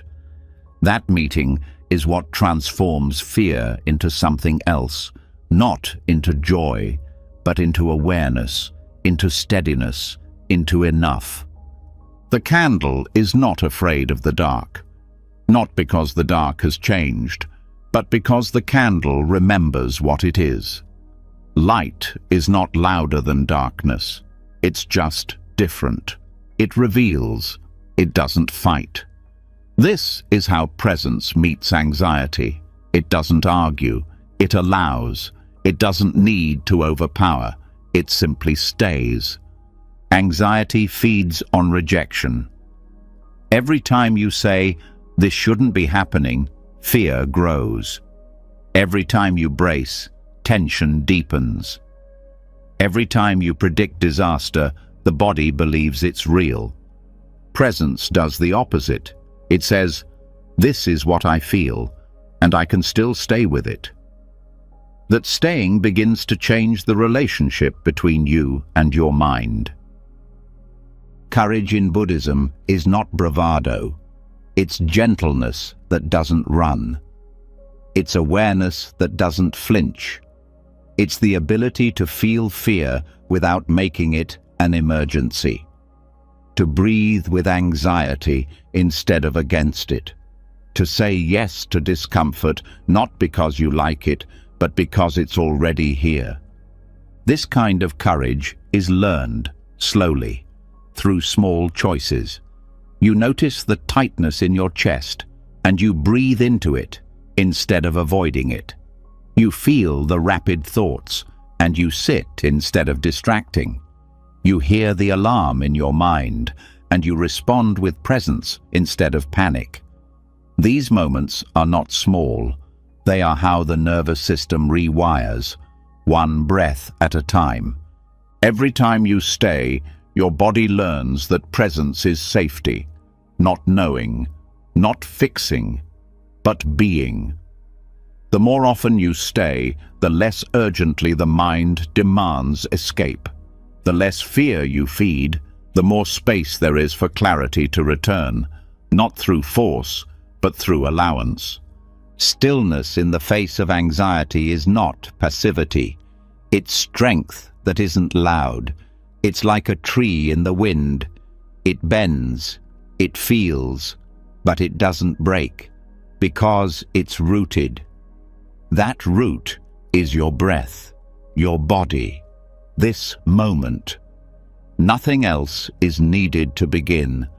Often, anxiety isn't about now. It's about next. It's about the fear of what might happen, the loss that might come, the failure that might unfold.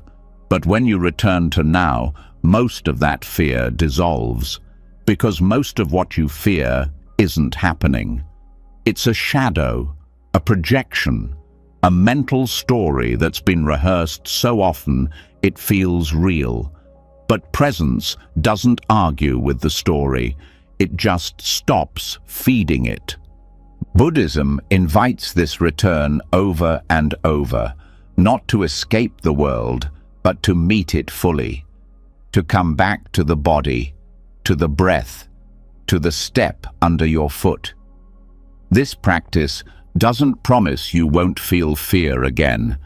It promises you don't have to be owned by it. You don't have to narrate it. You don't have to build a life around it. The more often you turn toward the feeling instead of away, the more you learn that you are bigger than your fear, that the candle is still lit, that darkness doesn't define the room. It simply fills the space until light returns. And light returns more easily when you stop waiting for everything to be fixed before you breathe again. Let this be the practice. When fear rises, breathe slower. When the mind spins, come back to the weight of your body. When the heart races, speak gently to yourself, not with solutions, but with presence, with words that remind your system, we are not in danger right now, we can stay. This is not about defeating fear. It's about understanding that you can walk with it. That fear doesn't need to leave for peace to enter. They can exist together. The presence becomes the container, a wide enough space to hold both. Relationships benefit from this too. Because when you're no longer ruled by your anxiety, you stop projecting it onto others. You stop needing people to reassure you constantly. You stop reading danger into silence. You start listening more clearly, speaking more calmly, holding others with the same steadiness you're learning to hold yourself. Courage becomes your default, not because you're fearless, but because you're not running. You're no longer giving fear the microphone. It may still talk, but it doesn't drive. And in that shift, life opens. Not because it's safer, but because you've stopped shrinking from it. This kind of presence does more than soothe. It empowers. Because when you're not tangled in what might happen, you can act, not react, not flinch, but respond from clarity. That response has weight. It carries truth. It moves energy without panic. Let yourself feel the fear. Let it rise. Let it move through. But don't believe it needs a solution. Sometimes the solution is simply being with it until it passes, and it always passes. Every wave has a crest. Every night has a morning. Even the longest storm makes space for stillness. The candle that lights the darkness doesn't wait for someone else to bring peace. It becomes peace. Not by being the strongest, but by being steady, by not needing to run, by trusting that the dark does not undo the light. Let that be your new strength. Not control, but calm. Not escape, but presence. And from that presence, we move again toward silence, not the absence of thought, but the presence of meaning. The kind that doesn't ask for noise because it knows the truth is already enough. When fear no longer controls your steps and presence becomes your quiet strength, The need for external answers begins to fall away. You stop asking others to validate your peace. You stop chasing noise to find direction, because something deeper starts to rise, not louder, but clearer. A kind of understanding that doesn't arrive through words. A kind of truth that doesn't speak, yet is always heard. This is where we turn now, toward the bell that rang without sound. The mind is trained to listen to volume. It looks for meaning in what is said, in what is repeated, in what demands attention. But the deepest insights in life do not arrive through shouting. They arrive in stillness. They appear in moments so quiet that most people miss them. A glance that feels like a memory, a breath that slows without reason, a pause that somehow answers the question. The bell rings, not through the ears, but through the awareness behind them. This is what Buddhism points to when it speaks of inner silence. Not a forced quiet, not a blank emptiness, but a space inside you that listens without needing language. This silence is not absence, it's presence without effort. It's knowing without explanation. When you touch it, even for a moment, it leaves behind a kind of peace that cannot be described, only returned to. The problem is not that silence is unavailable. The problem is that most people are never still enough to hear it.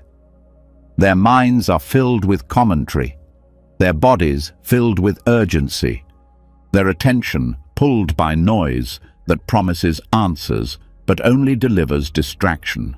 The bell rings, but they are too busy to notice. Silence doesn't beg to be heard. It waits, patiently, quietly, until you are ready to listen without demand, until the mind has burned off its questions and the heart no longer needs immediate resolution. That is when it comes. That is when truth reveals itself, not as a sentence, but as a felt sense. You don't hear the answer, you become it. You begin to notice how much of your thinking has been a substitute for clarity, trying to talk your way into peace, trying to reason your way through emotion. But silence shows you what words never could. It doesn't explain, it points, it doesn't fill the gap. It reveals that the gap was never a problem. This shift changes everything. You no longer feel the need to speak every thought. You no longer chase insights from others as if your own mind has nothing to offer. You start trusting what arises when the noise fades. That trust doesn't come from logic. It comes from experience, the experience of silence itself. Meditation becomes more than a tool. It becomes a return, a coming home to the place within you that never needed to be taught what matters. That already knows, that already sees, that doesn't move with every thought because it was never built on thought to begin with. This is the space where the bell rings. And once you feel it, you begin to hear it in places you didn't expect. In a long pause during a conversation, in the silence after a difficult moment, in the quiet between one breath and the next. These are not empty moments. They are full, overflowing with meaning that can't be captured with words. You start to understand why some of the greatest truths have never been spoken, why some wisdom lives in poetry, in art, in stillness, not in instruction. Because the mind can be taught, but the soul must be shown. And silence is its first language. This realization also shifts your priorities. You stop craving more information and start craving more depth. You read fewer things, but feel them more. You speak less, but mean more. You stop filling time and start feeling it, because now you know that the real conversation is not always happening out loud. You also begin to respect the power of your own silence. You stop trying to interrupt every moment with an answer. You stop needing to fill every space with commentary. You let things land. You let them echo. You listen to others, not just with your ears, but with your entire presence. And that kind of listening changes relationships. People feel heard, not just by your responses, but by your attention. They feel safe in your silence, because you're no longer trying to fix everything. You're just being with it. And that being is more healing than any advice could ever be. This practice of silent listening also helps you hear yourself more clearly. Not the reactive voice, not the anxious chatter, but the quiet knowing underneath. The part of you that already understands what needs to happen, what matters, what can be let go. That part never raises its voice. It just waits for you to lower yours. Let yourself return to that part often, not through effort, through softening, through pausing, through choosing not to speak when you don't need to, through letting the breath be enough, through trusting that wisdom doesn't always come with a label. Let silence be your teacher. Let it ring its bell when everything else goes quiet. Let it carry you through moments where nothing makes sense, until suddenly something does. Not through analysis, but through presence. You don't need to know everything. You don't need to explain everything. You just need to stay close to what feels true. And truth doesn't scream. It stands. It stays. It waits until the mind is soft enough to receive it. And when that happens, you'll know. Not because someone told you, but because the silence spoke and you finally listened. And now it will carry you toward the next stillness. One that doesn't ask to be filled, but honored. If you've made it here, something in you was ready. Ready to stop chasing, ready to breathe deeper, ready to let go of the stories that kept you stuck.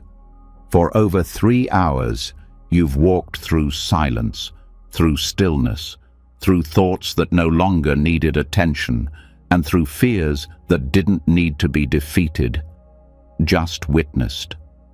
You've stepped into the sacred pause between desires. You've sat with the whisper that calmed the judge.